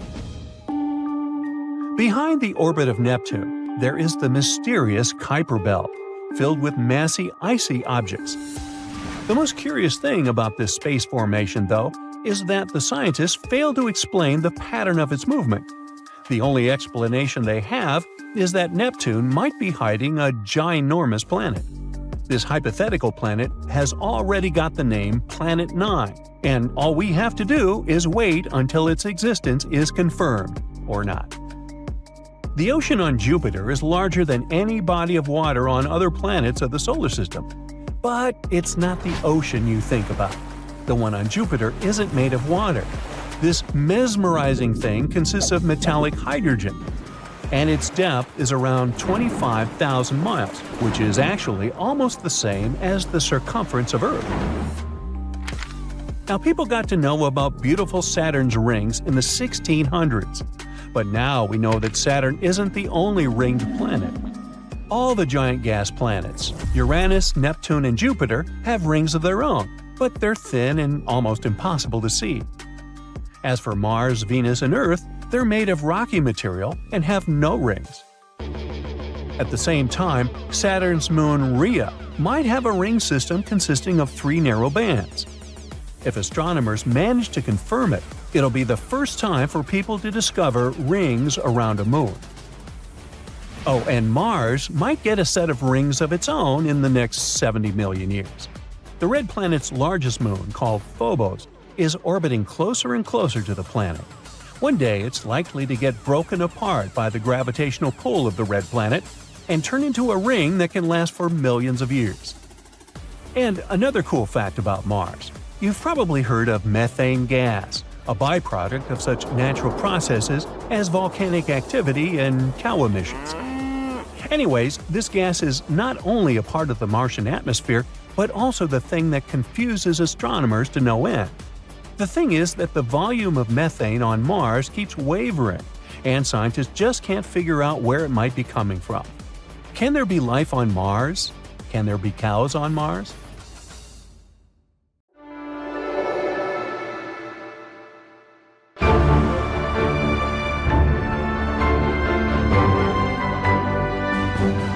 On August 20, 1977, the most ambitious space mission took off from Earth. The main goal of Voyager 2 was to study the outer solar system up close. It became possible because of a rare alignment of planets. Voyager 2 was supposed to study all the gas giants of the solar system: Jupiter, Saturn, Uranus, and Neptune. Astronomers also hoped it would be able to find and explore the edge of the solar system. Since Voyager 2 was built for interstellar travel, the probe was equipped with a large 12-foot wide antenna. It allowed the spaceship to send the data it gathered back to Earth. During its journey, the space probe discovered a 14th moon of Jupiter. Voyager 2 was the only spaceship to study all 4 giant planets from up close. It was the first human-made object to fly past Uranus, where it found 2 new rings and 10 new moons. Voyager 2 also flew by Neptune and noticed its great dark spot. That's a colossal spinning storm in the planet's southern hemisphere. The storm is the size of Earth and moves at a speed of 1,500 miles per hour. These winds are the strongest ever recorded on any planet of the solar system. In the history of space exploration, only 5 spacecraft have managed to leave the gravitational pull of the solar system. Those were Pioneer 10 and 11, Voyager 1 and 2, and New Horizons. People launch thousands of objects into space. These objects easily overcome Earth's gravity. But the Sun is around 300,000 times as massive as our home planet. That's why its gravitational pull is way more difficult to fight. Even more impressively, Voyager 2 is the second human-made object in history to reach the space between stars after passing through the heliosphere. That's a bubble of magnetic fields and particles produced by the Sun and protecting the solar system. 2 years after its launch, Voyager 2 started transmitting the first images of Jupiter. The space probe provided scientists with much-needed information about Io and Europa, some of the largest of Jupiter's moons. Then the space mission passed by the gas giant itself. The distance between the spacecraft and the planet was around 400,000 miles. That's when the probe noticed some changes in the shape and color of the Great Red Spot. It's an enormous, long-lived storm system, like a hurricane on Earth, but much, much larger. 2 years later, Voyager 2 reached Saturn. It discovered spokes and kinks in some of the planet's rings. While the spacecraft was flying behind and up past the gas giant, it passed through the plane of Saturn's rings. At that time, Voyager's speed was around 8 miles per second. For several minutes, the probe was hit by thousands of micron-sized grains of dust. This kept shifting the probe's direction, and its control jets had to fire many times to stabilize the vehicle. After Voyager 2 explored Uranus and Neptune, it headed out of the solar system. Its instruments were put in low power to save energy. In August 2007, the spacecraft passed the terminal shock. It's the boundary marking the outer limit of the Sun's influence. Here, the solar wind slows down. In the summer of 2013, the probe reached interstellar space. Now, when it comes to sending and receiving signals in space, there are 3 factors you should keep in mind: distance, power, and time. The farther away a spacecraft is, the farther a signal has to travel before it reaches it, and the longer it takes for this signal to catch up with the spacecraft. And when it finally gets there, it's extremely weak. Another problem is that once the spacecraft is launched, it can't be upgraded. It's literally stuck with the technology it was outfitted with. Plus, such spaceships as Voyager 2 are powered by radioactive fuel. When special material radioactively decays, It releases heat that gets converted into electricity. Unfortunately, the more material decays away, the less power the spacecraft has for receiving and transmitting radio signals.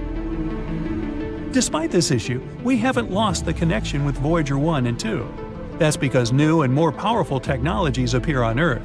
Signals people send can reach much farther than before.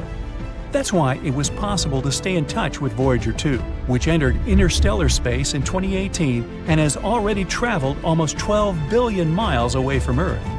But in March 2020, the main piece of equipment that allowed scientists to exchange signals with the spaceship was switched off. After the communication with the spacecraft stopped, NASA spent around 11 months upgrading its deep space network and installing new hardware.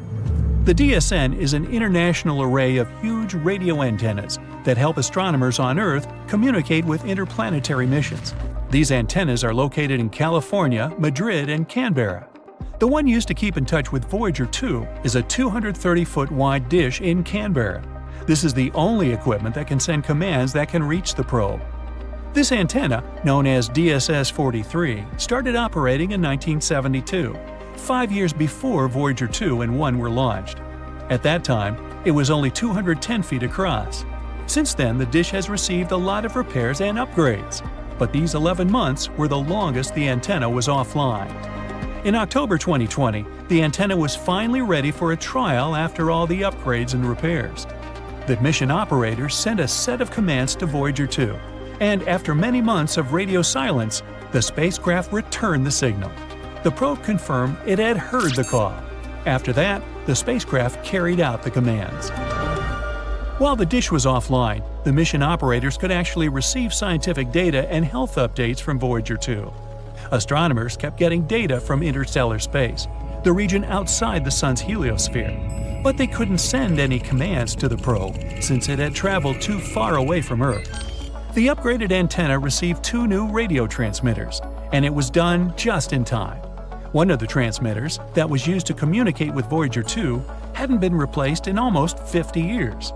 The antenna also got new cooling and heating equipment and other electronics necessary to support the advanced transmitters. Now, a curious thing about the Deep Space Network is that its radio antennas are positioned in a very precise way. They're spaced equally around the globe. This way, almost any spacecraft can stay in touch with at least one facility at all times. But Voyager 2 is an exception. In 1989, it made a close flyby of Triton, Neptune's moon. It was the only close encounter people had with the 8th planet of the solar system and its moon. By the way, Triton is the largest known object that is believed to be born in the Kuiper Belt. That's a donut-shaped ring around the Sun full of icy objects. Voyager 2 discovered Neptune's ring system and its tiny inner moons. The probe also gathered a lot of amazing information about Triton. For example, it became clear that the moon is covered in cryovolcanoes. Instead of spewing molten rock, these volcanoes spit ice consisting of water, ammonia, and methane. When the New Horizons spacecraft flew past Pluto more than 25 years later, it discovered the same phenomenon on the dwarf planet. Anyway, to make this detour, Voyager 2 had to travel over the gas giant's North Pole. But this changed the probe's trajectory, deflecting it southward relative to the planes of the planets. Since then, Voyager 2 has been moving in that direction. And now, the spacecraft is so far away that it's out of reach of the radio antennas in the Northern Hemisphere, those in Madrid and California. This makes DSS-43, which is located in the Southern Hemisphere, the only dish powerful enough in broadcasting just the right frequency to send commands to Voyager 2. Voyager 1, the probe's faster-traveling twin, didn't change its trajectory. After passing by Saturn, it took a different path. That's why now it can easily communicate with the 2 facilities in the Northern Hemisphere. The upgrade the Canberra Deep Space Communication Complex has gone through can also benefit other space missions. For example, the Mars Perseverance rover that landed on the Red Planet on February 18, 2021. The dish will also be crucial for exploring other planets and the Moon. Scientists keep finding new planets they call super-Earths. It's a class of more massive planets than Earth, but way lighter than ice giants, such as Uranus and Neptune. Super-Earths can be made of rock, gas, or a combination of these two. They are often twice or even up to 10 times bigger than the Earth. They're interesting to study, but kinda too far away from us. They're pretty common outside of our solar system, together with other interesting planets like mini Neptunes. Those can also be gas dwarfs, ice giants, or huge rocky bodies. But again, we don't have anything like that. But something we do have that those other solar systems don't? Jupiter. It's the biggest and heaviest object that orbits our sun. This king of planets possesses a powerful force to dominate our solar system. Jupiter is notorious for eating planets. A protoplanet slammed into it about 4.5 billion years ago, when Jupiter was still a young planet in its early stages. This protoplanet was 10 times heavier than Earth and was made of ice and rock. The collision was huge. Jupiter's core broke apart, and helium and hydrogen mixed with denser materials. Through time, the heavy material settled back into the dense core, which is what we see today. And if it swallowed a planet before, it might keep doing it as well. We suspect our solar system used to have many more large planets than it has now. For example, it's kinda empty around Mercury today. Similar areas around many other central stars are definitely more packed with intermediate mass planets, with the size between Earth and Neptune. Our solar system was a chaotic place at its beginnings. Young stars were surrounded by swirling disks of dust and gas, and planets would form out of that debris, something like trees when they're springing up from the ground. Small rocky planets would form in the strong heat and light close to stars, while gas giants would form farther out, where temperatures were lower, which means they could preserve more gassy materials. And even though planets in our solar system seem pretty stable and peaceful today, following their orbit, they weren't that calm before. Some planets didn't have a circular orbit. They had oblong, more eccentric paths. It took them swinging first toward their stars and then farther away. It was like they had been thrown off kilter by the gravity of other planets on their way. There's something called the grand tack theory. It explains things happening in the first few million years when our solar system was forming. At some point, Jupiter, one of the key players here, may have been pulled in closer by our central star. After that, it went back and took a huge cloud of debris. It was like a sailboat when it tacks around a buoy. This kind of messed with planets that were in the process of formation. After Saturn was fully formed, our close neighbors in the solar system cleared out a little. But if the idea about grand tack is correct, Jupiter had grabbed everything in its way, and its migrations had caused more collisions in this area. Jupiter might have delivered some of the water that now fills the oceans we have on our planet. It shepherds plenty of asteroids. From time to time, it sends some whizzing into interstellar space, or amongst the planets in our solar system. It may have even taken part in the dinosaur extinction 66 million years ago. When the huge space rock hit the Earth, it left a crater off the coast of the Yucatan Peninsula in Mexico.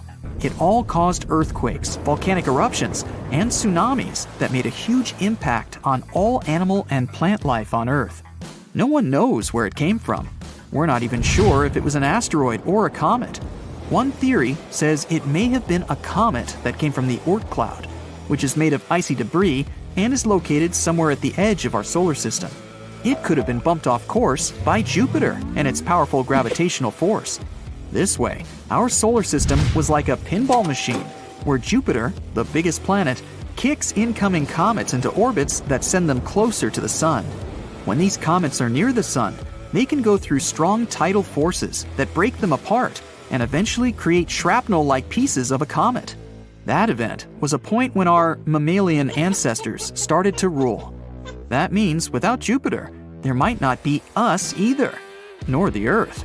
It seemed like our biggest planet came swinging in, destroyed older planets, and cleared the way for smaller worlds like ours. Jupiter may have been the reason why we can't find Planet 9 right now. Scientists believe it exists, and they think it could be hiding somewhere beyond Neptune, but not Pluto. There are 3 zones in our solar system: the inner planets, outer planets, and whatever there is beyond. The mysterious planet could be the size of the Earth or Mars. It swirled among the gas giants before they eventually swept it toward the outer parts of our solar system, or even somewhere into deep space. Jupiter has stripes because of differences in temperature, atmospheric gas, and chemical composition. Scientists used to think the only reason for these different colors was the mighty atmospheric wind and material circulating between layers of the atmosphere. Now we know the light-colored stripes, or so-called zones, show us where the gas rises. When the stripes are dark-colored, they're called belts and can tell us where gas is sinking. Jupiter's moons could also be why the planet is stripy, because they're tugging on its atmospheric convection cells. At the center of Jupiter, there's a dense liquid core made of helium and metallic hydrogen, together with dissolved heavier elements. As we go further from its center, the temperature and pressure inside the planet drop off. That way, the liquid interior gives way to gases from the atmosphere. Again, mostly helium and hydrogen. No one knows how deep this liquid-gas boundary lies, but the planet is probably fully liquid a couple of thousand miles under its cloud tops. Jupiter would still be bigger than some other giants, like Saturn, if we could strip its gases. Jupiter is sometimes even called a failed star, although that's not quite correct. It's mostly made of hydrogen, like regular stars, but it's still not massive enough to start thermonuclear reactions in its core, which would eventually turn it into a real star. In theory, every object could be turned into a star if you only add enough matter to it. If there's enough mass, the temperature and internal pressure will increase and start thermonuclear reactions. So, to turn Jupiter into a star, such as the Sun, you'd have to make it 1,000 times more massive. But to form a cooler red dwarf, you'd only need 80 Jupiter masses more. That way, Jupiter won't spontaneously become a new star of our solar system. But if many space objects with similar mass collide with it, or in other words, if Jupiter eats them, then maybe. You never know. But in theory, if it could become a massive star, it would have stopped other planets from forming in stable orbits. It would have also increased the radiation that the surface of those planets get, which is why it would be really hard for life to develop in our solar system. Jupiter is the planet that spins the fastest in our solar system. It only needs 10 hours to make a full rotation on its axis, even though it's huge, more than 300 times bigger than the Earth, and 2.5 times more massive than the rest of the planets in our entire solar system together. But if it got more massive, it would shrink. More mass would make Jupiter denser, which means it would begin pulling in on itself. So it could get 4 times its mass and would still be the same size. The soil beneath your feet is red and dry. The place is freezing cold. Rusty-colored dust is floating in the air. You make one step, then another. It's hard to move because of the thick layer of dust your feet are sinking into. You're on Mars, and you've come here after hearing some absolutely incredible news. These days, the so-called red planet indeed looks dry and dusty. But scientists think that this world might have been very different a long, long time ago. They have found some evidence of a huge ocean that could have existed on the surface of Mars about 3.5 billion years ago. And this ocean probably covered hundreds of thousands of square miles. It all started with numerous satellite images of the surface of the red planet. They were snapped at different angles. As a result, researchers managed to construct a relief map of the area. They charted out more than 4,000 miles of specific formations that had most likely been carved by rivers. Those formations could also be channels, once carved out on the sea floor. Scientists used the data gathered by the Mars Reconnaissance Orbiter in 2007. They analyzed the thickness of the ridges and their angles and locations. Their main goal was to explore the topographical depression called Aeolus Dorsa. It turned out that all those years ago, this part of the red planet had been undergoing a series of constant changes. They could have been caused by the rapid movement of rocks, pulled around by currents and rivers, as well as noticeable increases in sea level. Researchers also noticed a pretty clear boundary that separated the southern highlands of Mars, elevated and highly cratered, from the smooth lowlands of the planet. It looked very similar to a shoreline left by a ginormous ocean. This all likely means that in ancient times, there indeed was an ocean on the surface of Mars, and a large one at that. What's even more exciting is that the existence of such an ocean might mean the existence of life.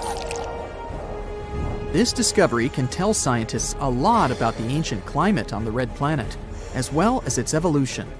We now know there had to be a period on Mars when the planet was quite warm, and its atmosphere was thick enough to keep so much liquid water. What's even more incredible, the climate in the northern hemisphere of Mars 3 billion years ago could have resembled the one we have on Earth nowadays. But then, where is this ocean now? What happened to it? Perhaps the climate of the red planet was becoming cooler, and the surface of the ocean froze. There's a theory claiming that these days, the ocean remains in its frozen state, deep under a layer of rock, debris, and dust under a northern plain called Vasticus Borealis. Or the ocean's waters could have been lost to the atmosphere, and eventually space through the process of atmospheric sputtering. During this process, atoms get knocked away from the atmosphere after colliding with high-energy particles coming from the sun. Anyway, the theory of an ocean that once covered a substantial part of Mars's northern hemisphere hasn't been confirmed yet. Scientists are still arguing about its existence. As for now, Mars is a very cold world with an average temperature of -80 degrees Fahrenheit. The planet's surface is rocky. It's covered with dry lake beds, craters, volcanoes, and canyons.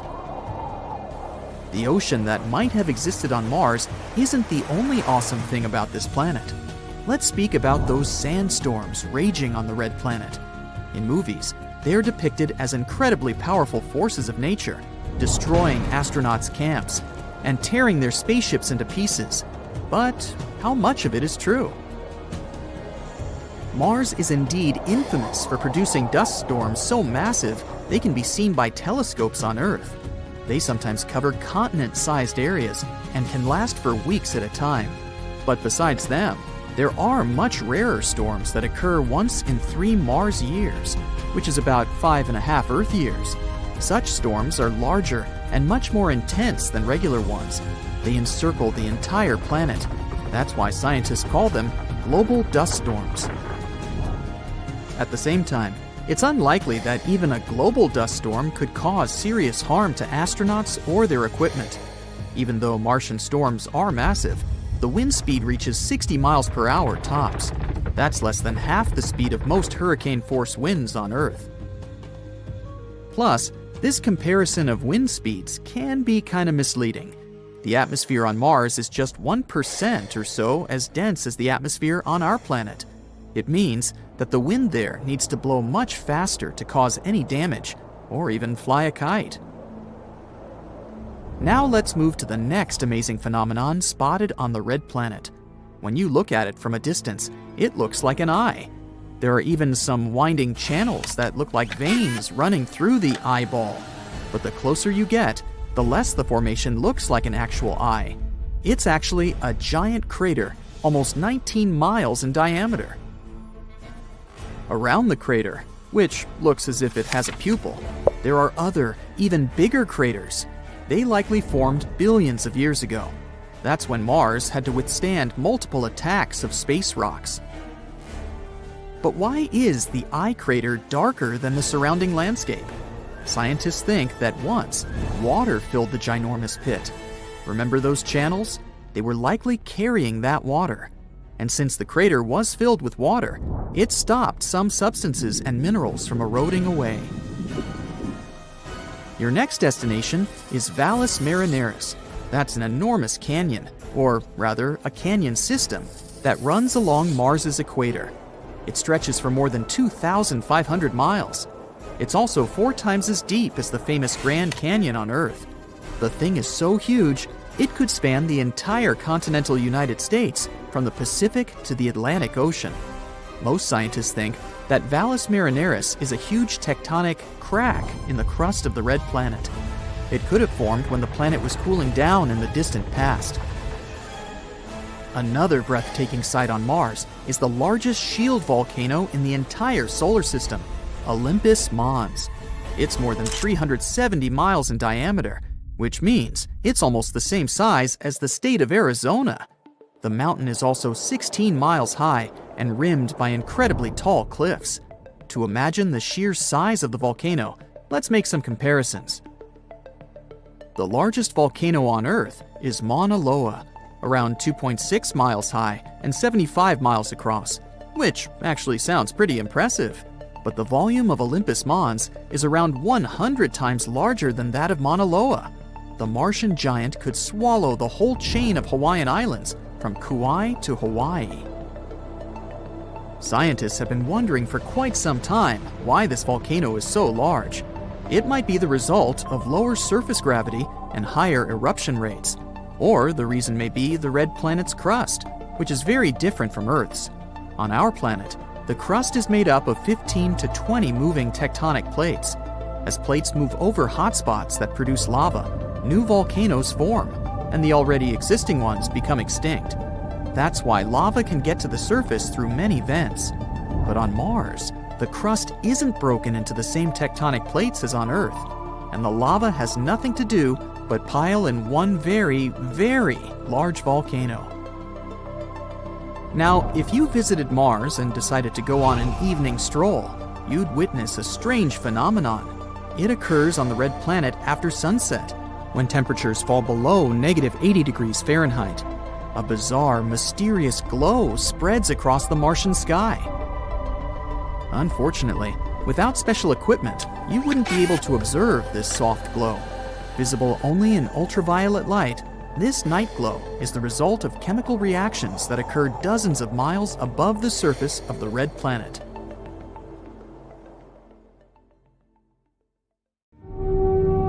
Jupiter has 79 known moons, and the 4 biggest of them that are particularly interesting are Galilean moons. They were named after Galileo Galilei. He discovered them in the 17th century. They have something in common, but at the same time are all very different. Europa is the smallest of the Galilean moons with a diameter of 1,860 miles. It orbits Jupiter every 3.5 days. The first images we got from there were taken in the 1970s. Its surface mostly consists of water ice. Europa has long fractures, often around a mile wide, that can extend for thousands of miles across its surface. They were probably formed as the crust pulled apart from tidal forces on the mysterious ocean beneath the surface.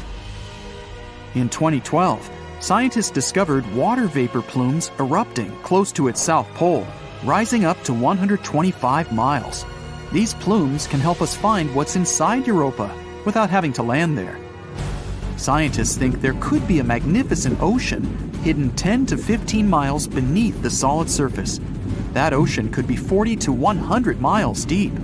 Even though it's just 1/4 of Earth's diameter, it contains twice as much water as all of our oceans together. This ocean is a potential environment for some forms of life. Scientists believe the entire ice crust is floating on that ocean. It probably makes a full rotation around Europa once every 12,000 years. In the image the Galileo spacecraft took, you can see small dark brown spots. They're 6 miles across and formed as the hot, less dense material was getting to the surface. It either pushed the crust or broke through it altogether. The surface of Europa consists of so-called chaos terrains. They're rough areas surrounded by a smoother surface. Its equator could be covered in ice spikes called penitentes that can go up to 50 feet high. We have them on Earth too, especially in dry areas at high altitudes. But none of them are as big as those on Europa. Our moon has over 5,000 big craters with a diameter of more than 15 miles. Europa's surface lacks impact craters and doesn't look like it's more than 50 million years old. This means the surface of Europa is changing and reforming all the time. This moon is icy and is one of the smoothest of any solid space objects in our solar system. Because of it, it's 5 times brighter than our moon. Europa is under a constant blast of radiation coming from Jupiter. It's so strong, we wouldn't last even a day there. Europa is 5 times further away from the center of our solar system than Earth. That means it barely gets any heat coming from the sun. so it can remain frozen since the average temperature is negative 250 degrees Fahrenheit at the equator and around negative 360 degrees Fahrenheit at the poles. About 40 years ago, the Voyager 1 spacecraft came close to the rocky moon Io and discovered that it's a volcanic champion of our solar system. Io is Jupiter's fifth innermost moon, 4.5 billion years old, nearly the same age as Jupiter itself. It's similar in size to our moon, and even has a similar density and amount of gravity. Many moons in our solar system consist of silicates and water ice, but Io is made of iron and silicate rock.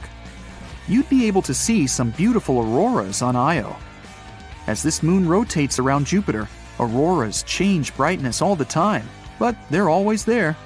Io is relatively close to Jupiter, almost 260,000 miles above its cloud tops. If you could come to Io and take a look at Jupiter from there, it would appear almost 40 times bigger in the sky than our moon. Stargazing there would be amazing. Io needs 42.5 hours to orbit Jupiter. Our moon needs almost a month. At some points, Io's tidal bulge can go up to 330 feet. It's similar to what we have on Earth. The gravity of our moon causes ocean tides. Io doesn't have an ocean, but the ground itself moves and goes up and down. It's like an elevator taking you to the bottom and then the top of a building with 30 stories. The gravity of Jupiter and its other big moons affect Io, so the solid ground tides on its surface are over 5 times as high as the highest ocean tides on our planet. All this makes Io so hot on the inside that some of the inner materials melt, boil, and try to escape in any way possible. Eventually, it creates a hole in the ground, which then turns into a volcano. Io is the most active body in our solar system when it comes to volcanoes. Io has more than 400 of those, with 150 of them erupting all the time. Some of them shoot their hot gas plumes 200 miles into space. It would be difficult to walk there because we're talking about a pretty intense world of floodplains of liquid rock, huge lava flows, multiple lava lakes, and giant collapsing mountains. Ganymede, the largest moon in the solar system we know of, also has the biggest water ocean. It's 26% greater than Mercury when it comes to volume, but it's less dense. This giant moon has a thick crust of water ice 90 miles deep. There might be a huge ocean of liquid water underneath. It extends 60 miles deep, which is about 10 times deeper than the deepest point in the Earth's ocean. The Voyager spacecraft also detected polar caps made of water frost there. Ganymede is half rock, half water, including tiny amounts of metals and ice. Its atmosphere is very thin and doesn't contain oxygen. This ocean most likely doesn't contain life. The Earth is a great example of how certain microbes and creatures can survive deep down without sunlight. But the ocean of Ganymede is so deep and the pressure is so strong that the water at the bottom is probably compressed back into ice. Certain forms of life in the deepest areas of our ocean survive thanks to geothermal vents that eject minerals. Since there's likely thick ice between the ocean and the core, this isn't the case with Ganymede. But the ocean there is salty, with multiple layers divided by icy sheets. If there's any chance of life, it could be in the part where the rocky core is in contact with the most internal icy layer. Beneath all that water and ice, Ganymede is the only moon in the entire solar system with a magnetic field. It's possible because this moon has a liquid core. Ganymede circles Jupiter approximately once every 7 days. Its orbit is so eccentric that at some points, it's pretty close to Jupiter. Ganymede, Io, and Europa have gravitational forces that affect each other. In the time Ganymede orbits Jupiter once, Europa makes 2 orbits, and Io makes a full circle 4 times. 1/3 of Ganymede's surface contains big dark regions, while the other 2/3 are lighter. Dark areas are older and contain more craters. Lighter areas have long ridges and grooves, about 2,300 feet high and thousands of miles long. Callisto, The third biggest moon in the solar system, 3,000 miles in diameter, needs 17 Earth days to orbit Jupiter. Its atmosphere is very thin. There are many impact craters, but its ancient crust has basically been the same for more than 4 billion years. When a planet is geologically active, like the Earth, some things can erase most of the evidence from past impacts. Water, volcanoes, tectonic plate movements, human activity, and weather. All this changes the surface. Callisto has experienced none of those. Scientists think this moon used to be an ocean world that eventually froze over. It was hit by meteors from time to time, but mainly remained untouched. And yet, it still has some pretty impressive craters, like Valhalla, the biggest multi-ring crater in our solar system. That's 2,500 miles in diameter. Major craters on Callisto contain more rings than those on other celestial bodies. Whatever hit the moon was big enough to have punctured the thin crust, causing water to spread on the surface. And under this thin crust, there could be either salty ocean or soft ice. The Galileo space probe detected that Jupiter's magnetic field couldn't penetrate through this moon, likely because of a layer at least 6 miles thick. That's why it's hard to explore Callisto. Moons like Europa have vents that eject water from the subsurface oceans. But to explore Callisto and discover more about its past, we'd have to use the old-school way, digging through the crust. If we wanted to explore the outer parts of our solar system, Callisto would be a great spot because Jupiter's radiation doesn't reach it. So we'd be safer there than on some other inner moons. Have we found another civilization? Is that a door to someone's home on another planet? Can we peek through the windows? After all, it was NASA's Curiosity rover that sent this image to Earth, and right now, this rover is exploring the surface of Mars. Unfortunately, astronomers were fast to disappoint us. They claimed that it was just a natural part of the Martian landscape. There are several clues that made them think it wasn't a real door. For example, it's tiny, a mere 3 feet high. But it might simply mean the Martians aren't that tall, you may object. But scientists keep insisting that what looks like a door is actually an opening in a rock created by natural forces, like winds and erosion. The thing is, if you look at the rock attentively, you may notice strata, the layers of silt that stand out because they're harder than the surrounding material. These strata dip here on the left and a bit higher on the right. They likely appeared around 4 billion years ago in a river or a wind-blown dune.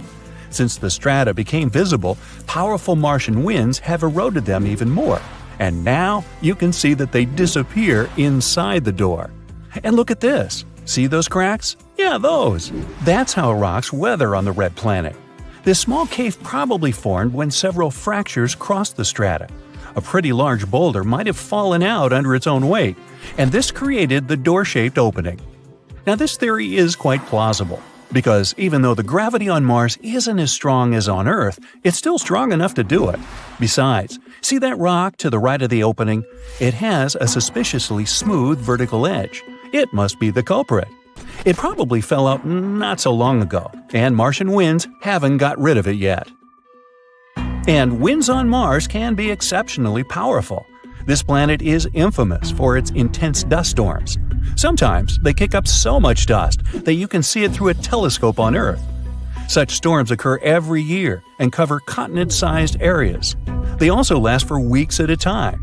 But besides these annual storms, there are even larger storms that happen much more rarely, but they're more powerful and way more intense. Those are called global dust storms because they encircle the entire planet. But even if you got caught in the most severe storm on Mars, it wouldn't be as terrible as you might think. The wind speed on the worst Martian storms reaches 60 miles an hour tops. Hurricane-force winds on our planet can be twice that speed. You should also keep in mind that the atmosphere on the red planet is 1% as dense as the atmosphere on Earth. That's why, if you decided to fly a kite on Mars, you'd need the wind to be much faster than on Earth. Otherwise, you wouldn't even be able to get the kite in the air. In other words, even though it's quite windy on Mars, it doesn't feel as intense as on our home planet. Oh, by the way, you might have noticed I keep calling Mars the red planet. Why? Look, our neighbor is covered in dust, soil, and rock that is rich in iron oxide. That's what gives the surface of the planet its trademark red hue. And look, there's the trademark. Nah, just kidding. Mars is the fourth planet from the Sun. Not so far away from the star, you might say, and still, it's a cold and deserted world. The average temperature on its surface is minus 81 degrees Fahrenheit. But if you ever visit one of its poles during the wintertime, bring a lot of warm clothing, because the temperatures are likely to drop to minus 220 degrees there. In the summer, though, you might feel very comfortable in some regions. There, the temperatures can rise to 70 degrees, not very different from what we're used to. Mars is one of the most explored space bodies in the solar system. At the moment, NASA has 2 rovers roaming the red landscapes, Curiosity and Perseverance. There's also one lander called InSight and helicopter Ingenuity, nicknamed Ginny. Perseverance is the most advanced and largest rover ever sent to another world. The journey to the red planet took 203 days, and Ginny traveled to Mars attached to the belly of Perseverance. Sounds cozy. And now, I'm going to tell you something really curious. Let's say you're a Babylonian who lived around 5,000 years ago. Babylonia was an empire in ancient Mesopotamia. Just think back to 6th grade. Anyway, your neighbor comes up to you and says, "What day is it today?" And what do you answer? "It's Mars Day." Wait, what? When the ancient Babylonians created the week, they decided to divide it into 7 parts. Each day got named after some space body, like the Moon, the Sun, Venus, and so on. Mars Day was on Tuesday. The Babylonians believed that each of these space objects influenced their lives on the day named after it. And since Mars was red in color, they associated it with aggression. That's why on Tuesdays, they had special ceremonies to avoid the influence of the unfriendly planet. Indeed, Mars might seem unfriendly to a tired traveler. Its atmosphere is very thin. Its volume is a near 1% of the atmosphere on Earth. In other words, there's 99% less air to breathe on the red planet. Mars's atmosphere is mostly made up of carbon dioxide. At such high concentrations, it's toxic for us humans. And if you were looking for some oxygen to breathe on Mars, you'd come away empty-handed. There's only 0.1% of oxygen in the air on the red planet. That's definitely not enough for you to survive there. At the moment, Mars has 2 moons, Deimos and Phobos. Astronomers think they may be asteroids once caught in the gravitational field of the planet. The moons are shaped like potatoes. That's because their mass is too little for gravity to give them a spherical form. Potatoes, eh? Maybe they should be renamed mashed and au gratin. One day, Mars will get a ring of its own. It might happen in the next 20 to 40 million years. Will Brightside be there? Stay tuned. Mars's gravitational forces will tear apart the planet's largest moon, Phobos. Hey, it really will get mashed. Some chunks of the former moon will crash into Mars, and others will break apart and create the ring around the planet. This ring might exist for at least 100 million years. The surface of Mars is cut by a huge canyon system known as Valles Marineris. Sounds like a pasta sauce. If it were on Earth, it'd stretch all the way from New York to California, over 3,000 miles. At its widest part, the largest canyon on Mars is 200 miles, and it reaches 4 miles at its deepest point. If you still have difficulties imagining the sheer size of this natural phenomenon, here you go. Valles Marineris is 10 times the size of the Grand Canyon on Earth. Now, since we're on the subject of gigantic things, let's talk about Olympus Mons. This is the largest volcano in the solar system, and it's on Mars too. It's 3 times as tall as Mount Everest on our planet, and that's the tallest mountain above sea level. And the base of Olympus Mons is as large as the state of New Mexico. Now, scientists think there could have been water on Mars in the past. What made them think so? They found lots of ancient river valley networks and lake beds on the surface of the red planet. Plus, on Mars, there are minerals and rocks that could only form in liquid water. Mars might even have experienced terrible floods 3.5 billion years ago.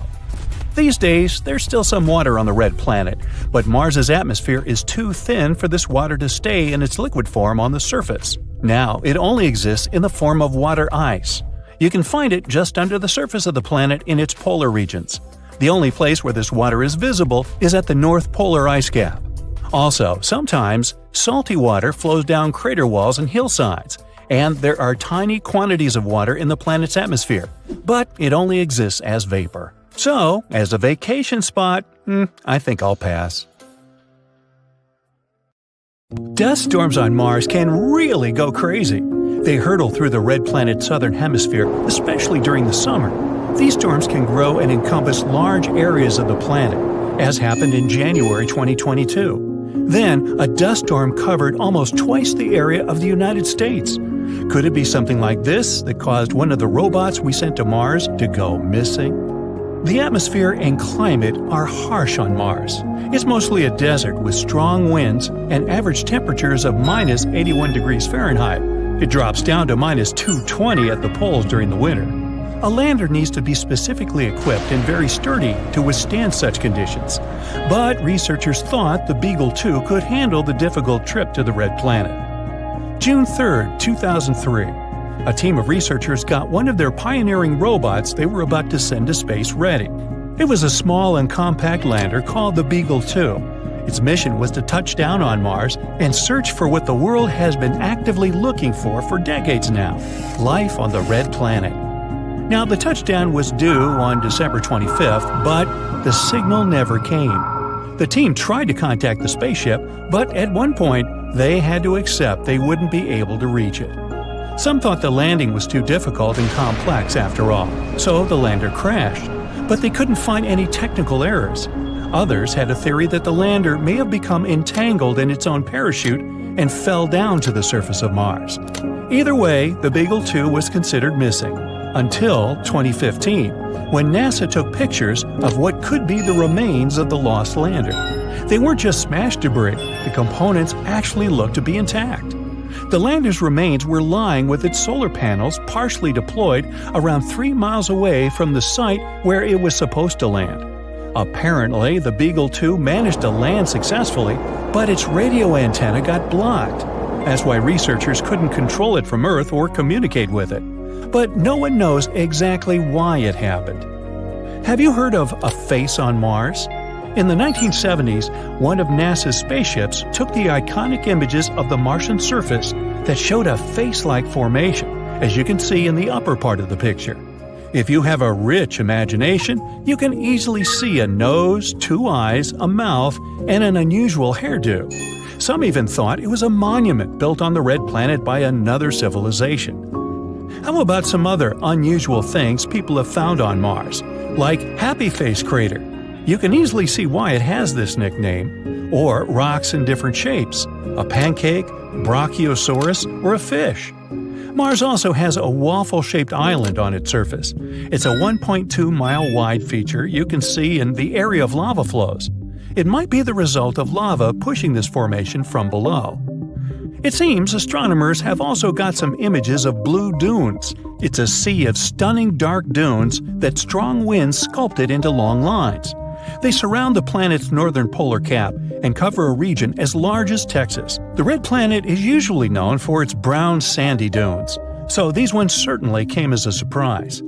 In reality, though, they're not really blue. If you could visit Mars right now just to take a look, you'd see that these dunes appear brown and orange like the rest.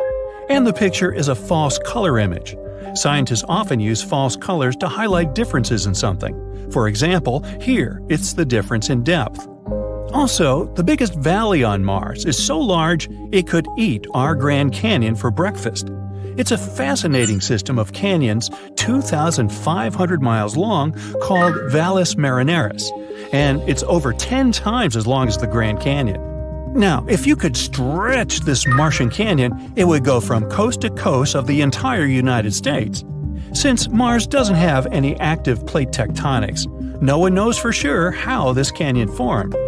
One theory says a chain of volcanoes located on the other side of Mars, the one that includes Olympus Mons, bent the crust from the opposite side of the planet. This powerful force caused cracks in the Martian crust, as well as activated enormous amounts of water lying under the surface. This water then emerged and carved the rock away.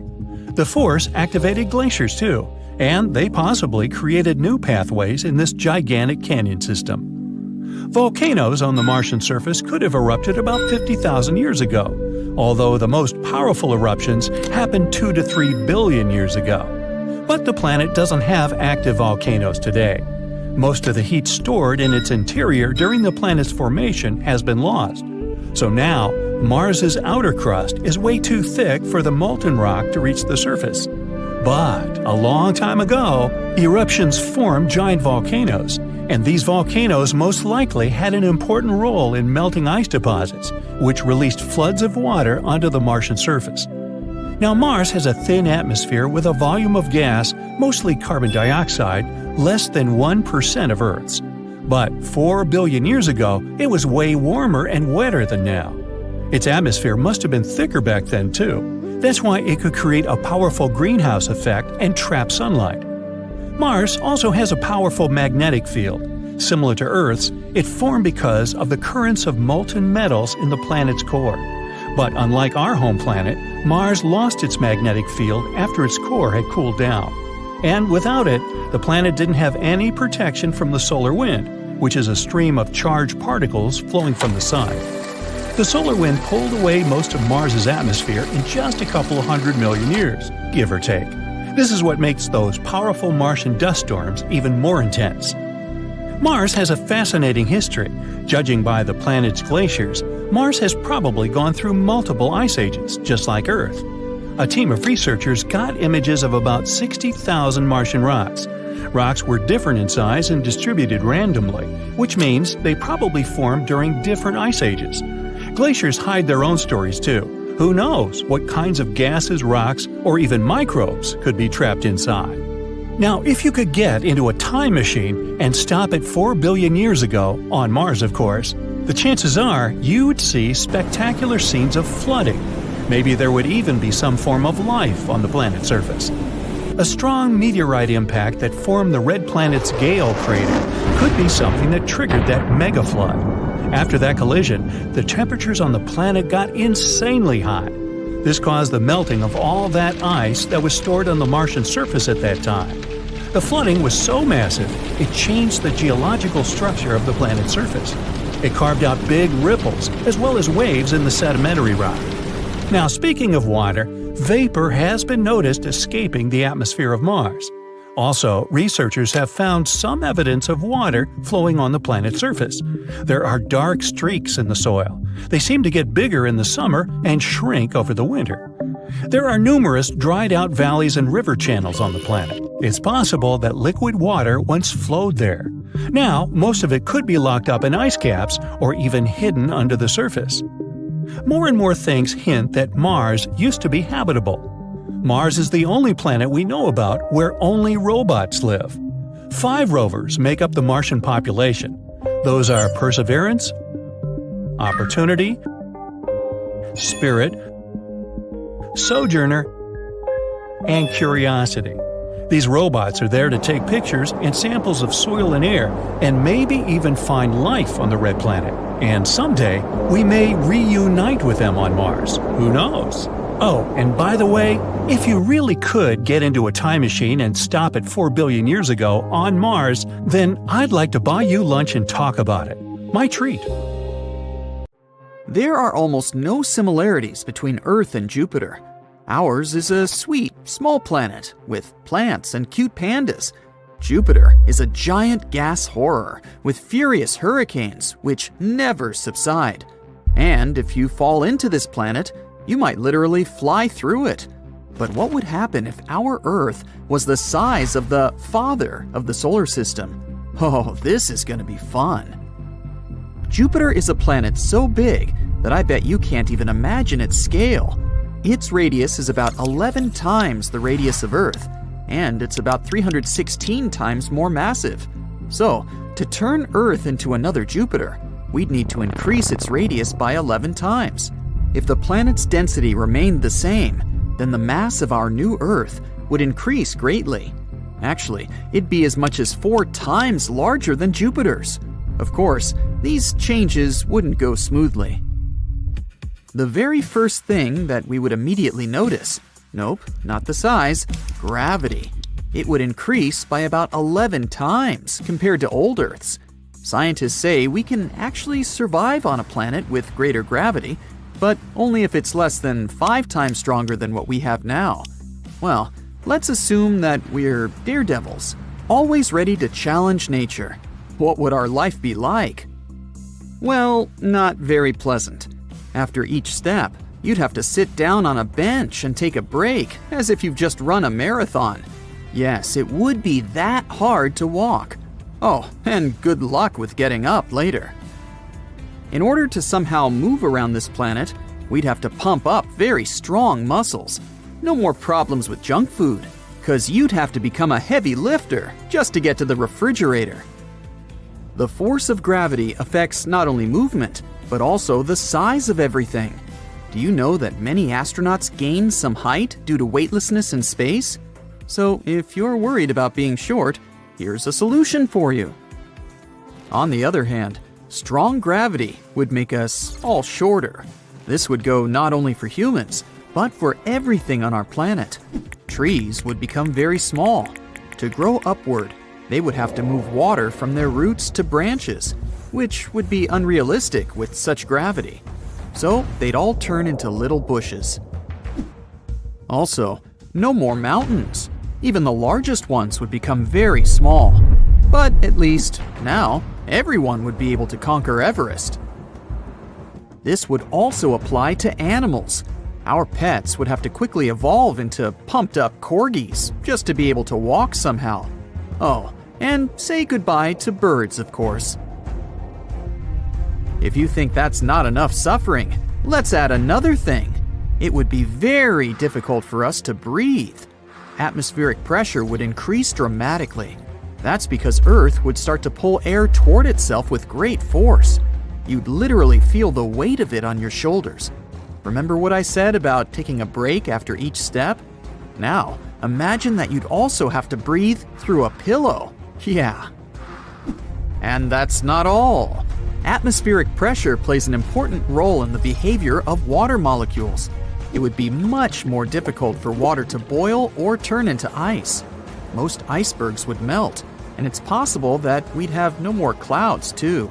All water vapor would come crashing down on us in giant torrents of rain. We'd be lucky if we didn't get flooded instantly. But, oddly enough, there would also be some advantages. For example, everything around us would become much more spacious. Assuming we didn't get flooded, there would even be a bunch of deserted areas on the planet. Maybe land prices would finally fall. But these unexplored areas would most likely remain unexplored, since we'd hardly be able to travel across seas and oceans.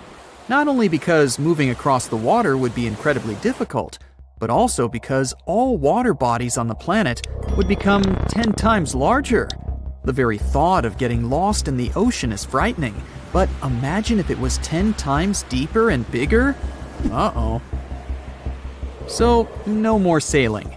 And forget about flying by plane, or visiting space ever again. But it seems like it's still not all. If Earth was the size of Jupiter, we'd also have volcanoes raging everywhere. Due to the increase in its mass, Earth would become terribly unstable. All extinct volcanoes would become active again, and there would be lava and poisonous gases everywhere. In 1883, there was the most destructive eruption in the history of humankind, the eruption of the Krakatoa volcano. It occurred on one small island, but people all over the planet could feel the consequences. The eruption destroyed the island, triggered many tsunamis, and clouds of poisonous gases spread for miles. Now imagine this, but 10 times worse. That's what would happen on our Jupiter-sized Earth. It would probably be similar to the fall of the Chicxulub meteorite, the one that wiped dinosaurs off the face of the Earth. Then, poisonous gases spread all over the planet, causing one of the greatest massive extinctions in the history of Earth. Oh, and we would also lose the magnetic field, like the cherry on top of the cake. The magnetic field is very important for life on Earth.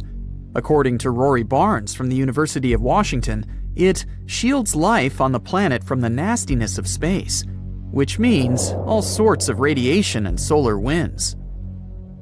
There's a molten iron core inside our planet that is responsible for producing the magnetic field. If the amount of pressure on this core increased due to gravity, it could solidify.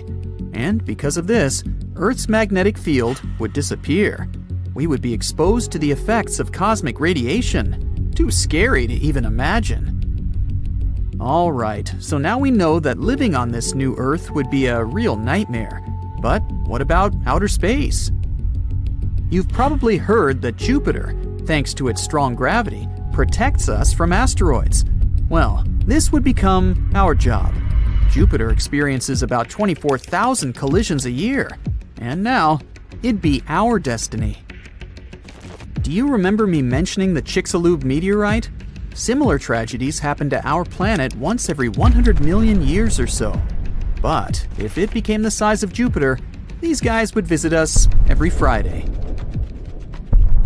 Also, we'd have to say bye-bye to the moon.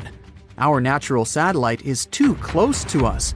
So if Earth grew in size, it would be a real catastrophe. We would literally watch the moon being torn apart in the sky. Of course, after that, all these fragments would crash into us. One of the theories claims that billions of years ago, the moon somehow separated from Earth, and its pieces gathered into a ball. Now, it would be like watching its creation rewind.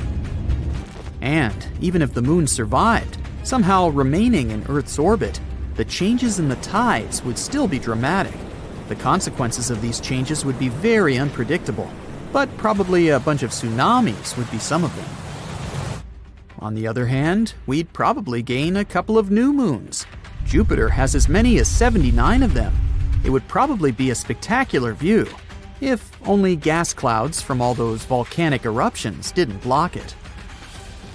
Also, the appearance of a second giant planet would have significant consequences for the whole solar system. Don't worry, other planets wouldn't crash into us. Many people underestimate just how far the planets are from one another. But still, the new Earth would shift the orbits of other planets a little and affect the rotation speed. And Earth itself would rotate around the Sun much more slowly because of its huge mass. For example, 1 year equals 12 Earth years on Jupiter. All this, of course, would greatly affect seasons and the climate in general. So, would there be life on Earth?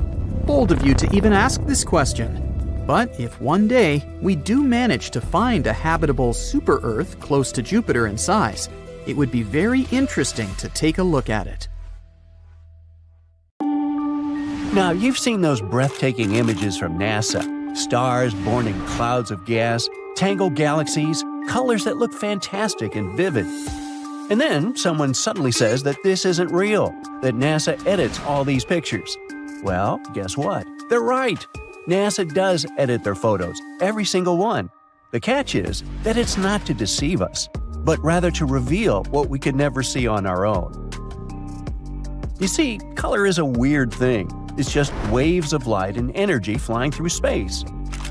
When these waves hit some object, a banana, a chair, or even a dust particle, the objects absorb some of the waves, eating a part of the spectrum. But some of it bounces back into our eyes. That bounced light is what we perceive as the object's color. There's an entire spectrum of these waves, from short ones to long ones. As they get longer, they move to the red spectrum and turn into infrared, microwaves, and radio waves. As they get shorter, they move closer to blue and violet, turning into ultraviolet, X-rays, and gamma rays. Now, right in the middle of that spectrum is a tiny band we call visible light, which is the only part our eyes can see. That's the rainbow we all know and love, and it's an exceedingly small part. So, you might say we barely see the world at all. When light bounces off something and gets into our eyes, our color-detecting cells, called cones, send them to our brain.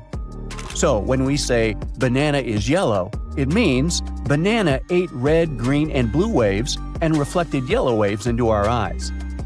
So, the question is space actually that pretty and colorful, or is it all fake?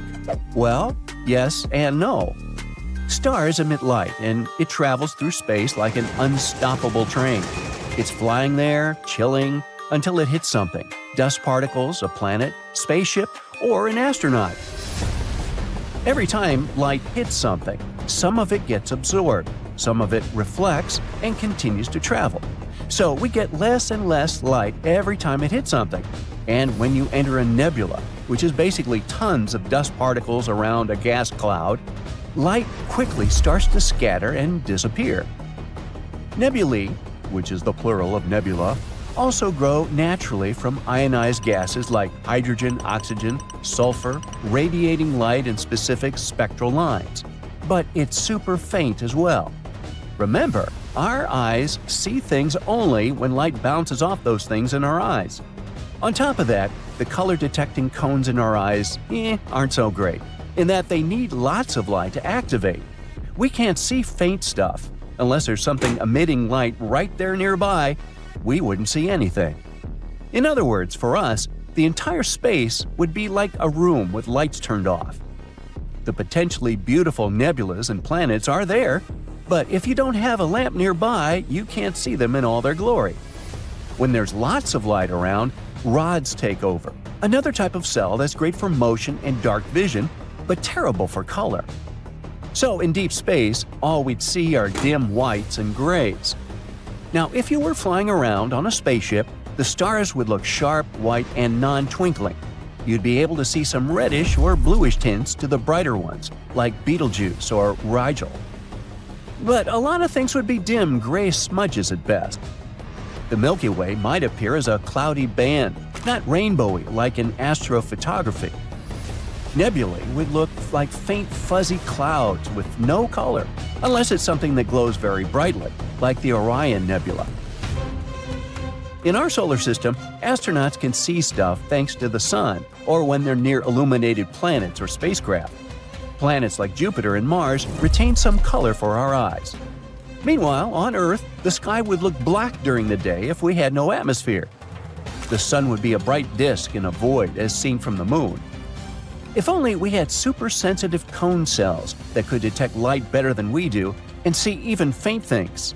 Oh wait, we actually do have technology for that. Long-exposure cameras and telescopes. Now, telescopes are great for that. They often use long exposures to gather light over minutes or entire hours. That lets them capture photons we'd never collect with our eyes. When telescopes like Hubble or the James Webb take photos, they're not snapping pretty pics like those on Instagram. They're collecting all this raw, invisible data, numbers and faint light that's both within and beyond human vision. The James Webb Space Telescope doesn't even see visible light. It's built to detect infrared or heat. Telescopes like that work like time machines. They show not only distant galaxies, but also what those galaxies looked like billions of years ago. We see stars that have long since gone out, and galaxies that may have already disappeared. All because the James Webb can pierce through gas and dust and see galaxies so old that their light has been stretched into infrared wavelengths as the universe expands. In other words, this telescope isn't made to let us take aesthetic photos. Its main goal is to study the history of the universe. Now, at first, this stuff looks like grayscale or even black images. When the James Webb sends data back, it looks empty. But during post-processing, astronomers map wavelengths they received to visible colors. Every color in those pictures is chosen for a reason. It highlights specific wavelengths, gases, or temperatures. In any case, it shows what would otherwise be completely hidden from our eyes. Sometimes they show only stuff a human eye can see. Sometimes they shift colors or add something to show elements or intensities. For example, let's say you're studying a supernova, a star blowing itself to pieces. You need to see its debris clearly to understand what's going on. That means you'd play with the contrast or adjust color balance to reveal specific gases and find pale objects near bright ones. Want to check out a weird rock on Mars? You zoom in, adjust the lighting, boost the shadows. Photographers do this every day. So scientists do it too, because clarity means understanding. Even old photos from the Apollo missions have been touched up in modern times. It's like restoring an old film so it looks crystal clear instead of foggy. Without this editing, the most incredible discoveries of the past 2 years, those first galaxies, those newborn stars inside cosmic clouds, would just look static. Is it possible to accidentally misinterpret the color? Of course! For example, images we get of Mars are mostly red, but when we land on the planet, it's more colorful. Most of it is gold, yellowish, tan, or brown. The reason Mars looks reddish is due to rusting iron in the rocks, Martian soil, and dust. It all depends on the lighting, atmospheric dust, and image processing methods. But the fantastic colors themselves are not made up. Galaxies contain billions of stars, gas, and dust, giving off incredibly rich color ranges. NASA's photos are basically translations. Now here's an interesting take. Could we use goggles with night vision or some technology that makes our eyes notice light better, like working with Hubble or the James Webb? Man, the sky would be insane. You'd never be able to sleep again. These magical astronomy glasses should greatly amplify faint light, enhancing and translating colors. Unfortunately, today's night vision tech won't cut it. Night vision goggles work by amplifying visible and near-infrared light, but they display everything in green monochrome, not true color. Meanwhile, infrared goggles detect heat, not color. We need some goggles that raise photon sensitivities by 10,000 or so. If only we were lucky enough, like some animals. For example, snakes can see infrared, bees see ultraviolet light, and birds see more colors than we do. And we can't even imagine how they perceive the world. So yeah, NASA edits their photos, because raw space isn't built for our eyes. It's dark, cold, distant, and silent. But with a little translation, some math, some color grading, some visual storytelling, we can see the invisible. We can study the past and inspire more people to study space in the future. Jupiter, the fastest spinning planet in our solar system, with a day lasting only 10 hours. The biggest planet in our solar system, a gas giant more than 300 times as massive as Earth. It has rings of dust and colorful bands stretching across its surface, which are actually gases. And then there's the Great Red Spot, iconic raging storm, huge hurricane, 2 to 3 times as wide as the whole Earth. It's also insanely deep and goes around 300 miles into Jupiter's atmosphere. That's 40 times as deep as the Mariana Trench, the deepest oceanic spot on Earth. Way more extensive than scientists expected. Researchers have speculated about the Great Red Spot for hundreds of years already. This storm is circling Jupiter in its southern hemisphere. At the center of this giant spinning storm, the winds are relatively calm. On the edges, wind speeds go up to 425 miles per hour. That's twice as faster than the strongest hurricanes on our planet, 175 miles per hour. When there's a hurricane on Earth, it goes wild at first, but eventually starts to slow down. It finally breaks apart when it reaches solid land. Jupiter has a sky that's 44 miles deep. There are layers of clouds, and beneath them, scientists believe, lies an ocean of liquid hydrogen. The planet's core is supposed to be right under that ocean, but we're still not sure what exactly it's made of. As far as we know, Jupiter is a gas world, so there's no solid ground that would stop the storm. That's why the spot continues to rage on and on. Scientists realize the storm is constantly changing its size. Compared to data from 1850, it's shrinking right now. The Great Red Spot used to be 3 times the size of Earth. It's been a long time since it last got bigger. As it's shrinking, the storm gets taller and changes color into an intense orange, possibly because of the chemical reactions. New matter raises from the bottom of the storm. The red Great Spot could continue shrinking and eventually disappear in the next 10 to 20 years. But there could be another similar storm emerging somewhere else on Jupiter, if the red Great Spot ever ends. This storm might seem very deep, but it's still shallower than the giant jets of wind that rage around it and power the storm even more. Jupiter's bands of wind go to depths of 2,000 miles below its cloud tops. Jupiter is generally known for having crazy windy conditions in the upper and lower parts of the atmosphere. The middle part is called the stratosphere, and we didn't know what was going on there. Scientists usually measure wind power by watching clouds, and there are no clouds in the stratosphere. But when a comet, Shoemaker-Levy 9 collided with Jupiter in 1994, scientists got a chance to study cometary structure and composition and its effects on Jupiter's atmosphere. They discovered insanely strong winds in the stratosphere with speeds of 900 miles per hour. Jupiter isn't the only planet in our solar system with crazy weather. Mars has the biggest dust storms amongst all 8 planets. When such a storm is raging, it seems like it creates a blanket over the entire planet that lasts for months. One theory that tries to explain why dust storms are so big on Mars says airborne particles of dust absorb sunlight and warm the planet's atmosphere. This creates warm pockets of air. They start flowing toward colder areas, which then generates winds. These winds lift dust off the ground, which heats the atmosphere, makes winds stronger, and kicks up more dust. Mars generally has a very thin atmosphere. It mostly consists of carbon dioxide, and the volume of gases in the Martian atmosphere is less than 1% of that of our planet. But Mars used to be much wetter and warmer than it is today. That means its atmosphere was much thicker. A long time ago, it created a strong greenhouse effect and trapped the sunlight. Mars used to have a pretty strong magnetic field. Just like on Earth, the magnetic field on Mars was created by currents of molten metals in its core. But unlike our planet, the inside of Mars cooled enough to switch off the magnetic field. Without it, Mars wasn't protected from the solar wind. That's a powerful stream of particles flowing from our sun. It took only a couple of 100 million years, which is not much in space terms, for the solar wind to strip away most of the atmosphere on Mars. It went quickly because the sun used to rotate much faster at its earlier stages, so the solar wind was more powerful and energetic. And that's how Mars turned from a planet with a warm, wet climate into the cold, dry place it is today. Mars also has some interesting glaciers. They've been on its surface for hundreds of millions of years and can tell us secrets of the planet's past. For instance, that's how we found out Mars went through 6 to 20 separate ice ages during the past 300 to 800 million years. Satellites took images of 60,000 rocks of different sizes.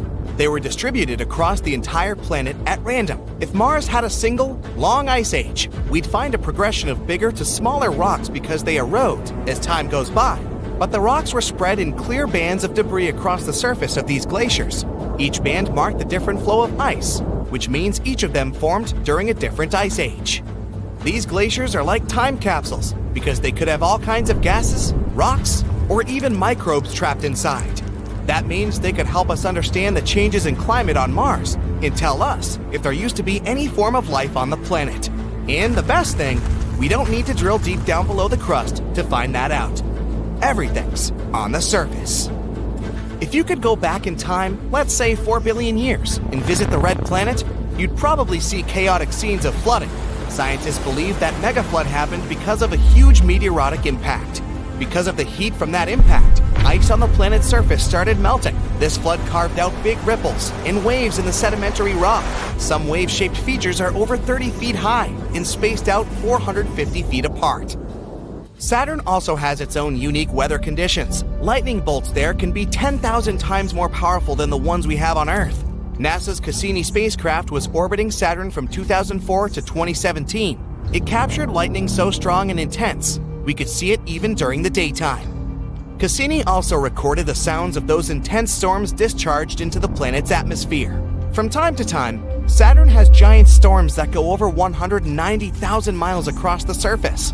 They encircle nearly the entire planet. On Saturn's North Pole, there's a massive hexagon of clouds. It's a vortex of a pretty unusual shape that circulates hundreds of miles above the clouds and extends deep into the planet.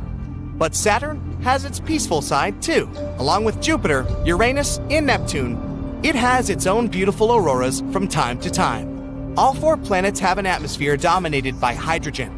That's why you can only see these auroras in ultraviolet wavelengths. These northern lights are especially bright at dusk and right before midnight.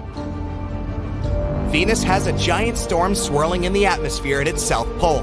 The vortex is as big as the entirety of Europe, and it's probably been there for a very long time.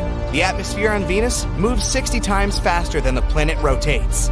Venus is the hottest planet in our solar system. Even the rain there offers no relief, since it's sulfuric acid falling from clouds and evaporating before it even gets to the ground. The sun also has its own angry outbursts in the shape of powerful solar storms.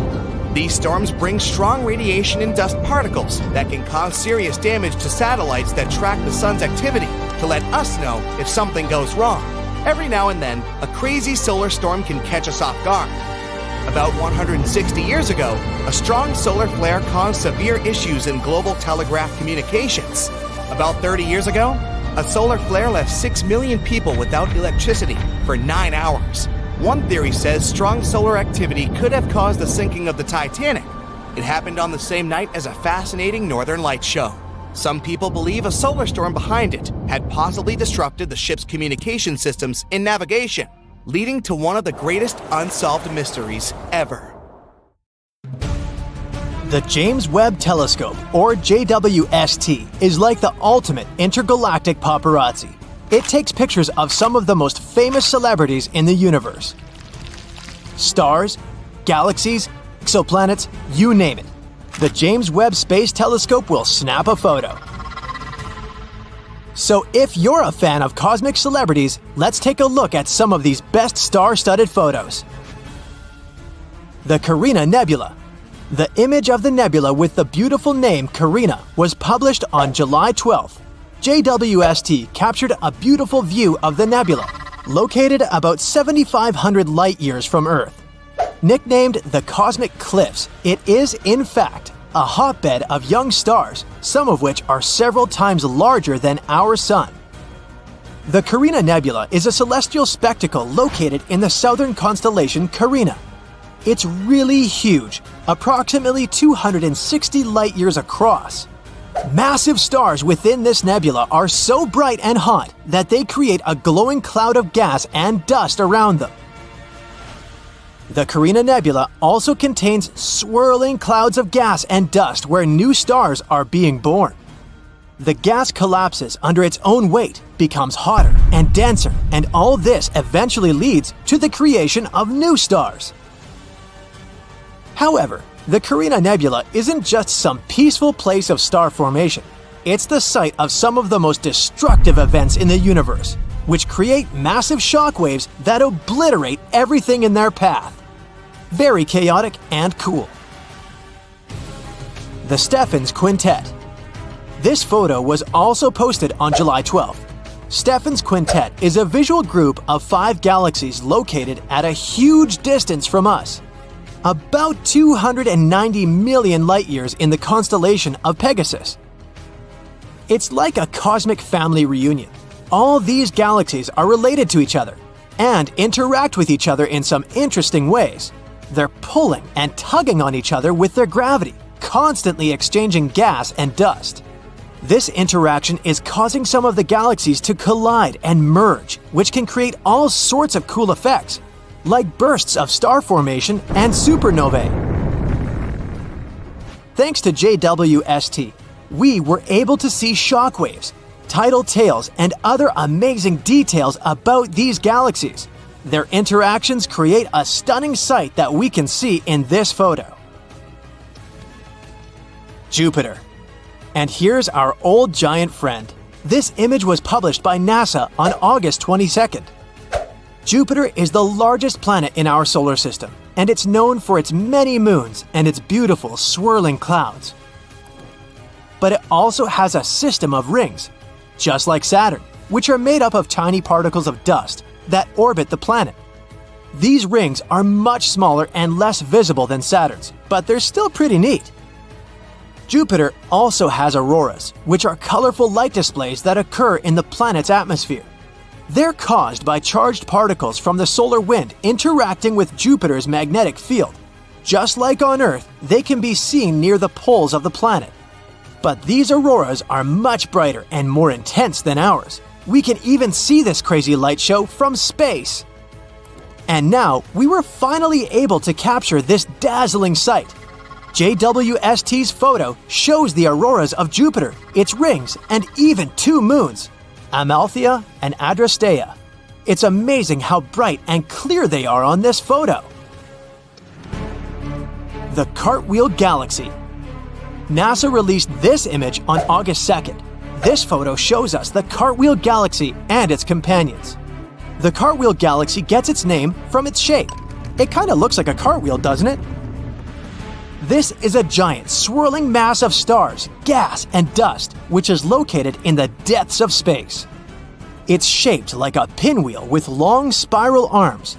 These arms are held together by the gravity of the central region, which is home to a supermassive black hole. But the Cartwheel Galaxy is a bit different from its spiral relatives. It has formed when a smaller galaxy collided with a larger one, creating a shockwave that rippled through the gas and dust. We'll definitely have to visit this galaxy someday. It's sure to be a wild ride. Spiral Galaxy M74. And here comes another spiral galaxy. NASA released this image on July 22nd.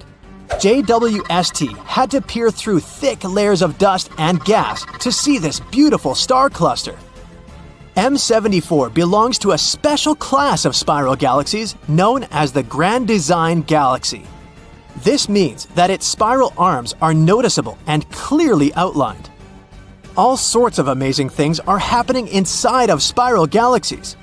Supernovas, stars being born in clouds of gas and dust, and many other cosmic wonders. The glowing gas and dust, the bright stars, and the swirling patterns of the spiral arms make them some of the most striking objects in the universe. Well, we can clearly see it on the example of M74. The Tarantula Nebula.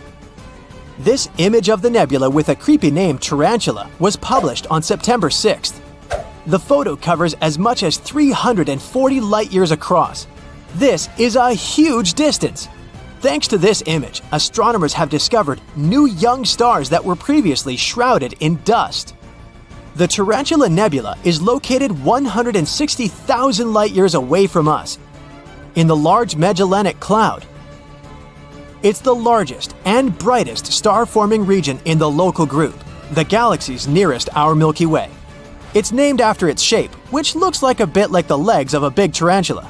It's a vast region of space, about 1,000 light-years across, and it's home to some of the most massive and luminous stars in the universe. One of the reasons why the Tarantula Nebula is interesting to scientists is its composition. Its composition is close to the region of stars of the cosmic noon, the so-called state of our universe when it was only a few billion years old. At that time, star formation was at its peak. Thanks to the Webb telescope, we can study this galaxy better and find out what our universe was like at its peak. Neptune's rings. This photo was published on September 21st, 2022. In this photo, we can even see 6 small moons next to the planet, with Triton shining brightly in the upper left corner. You didn't think it was the sun, did you? And yep, Neptune has rings too.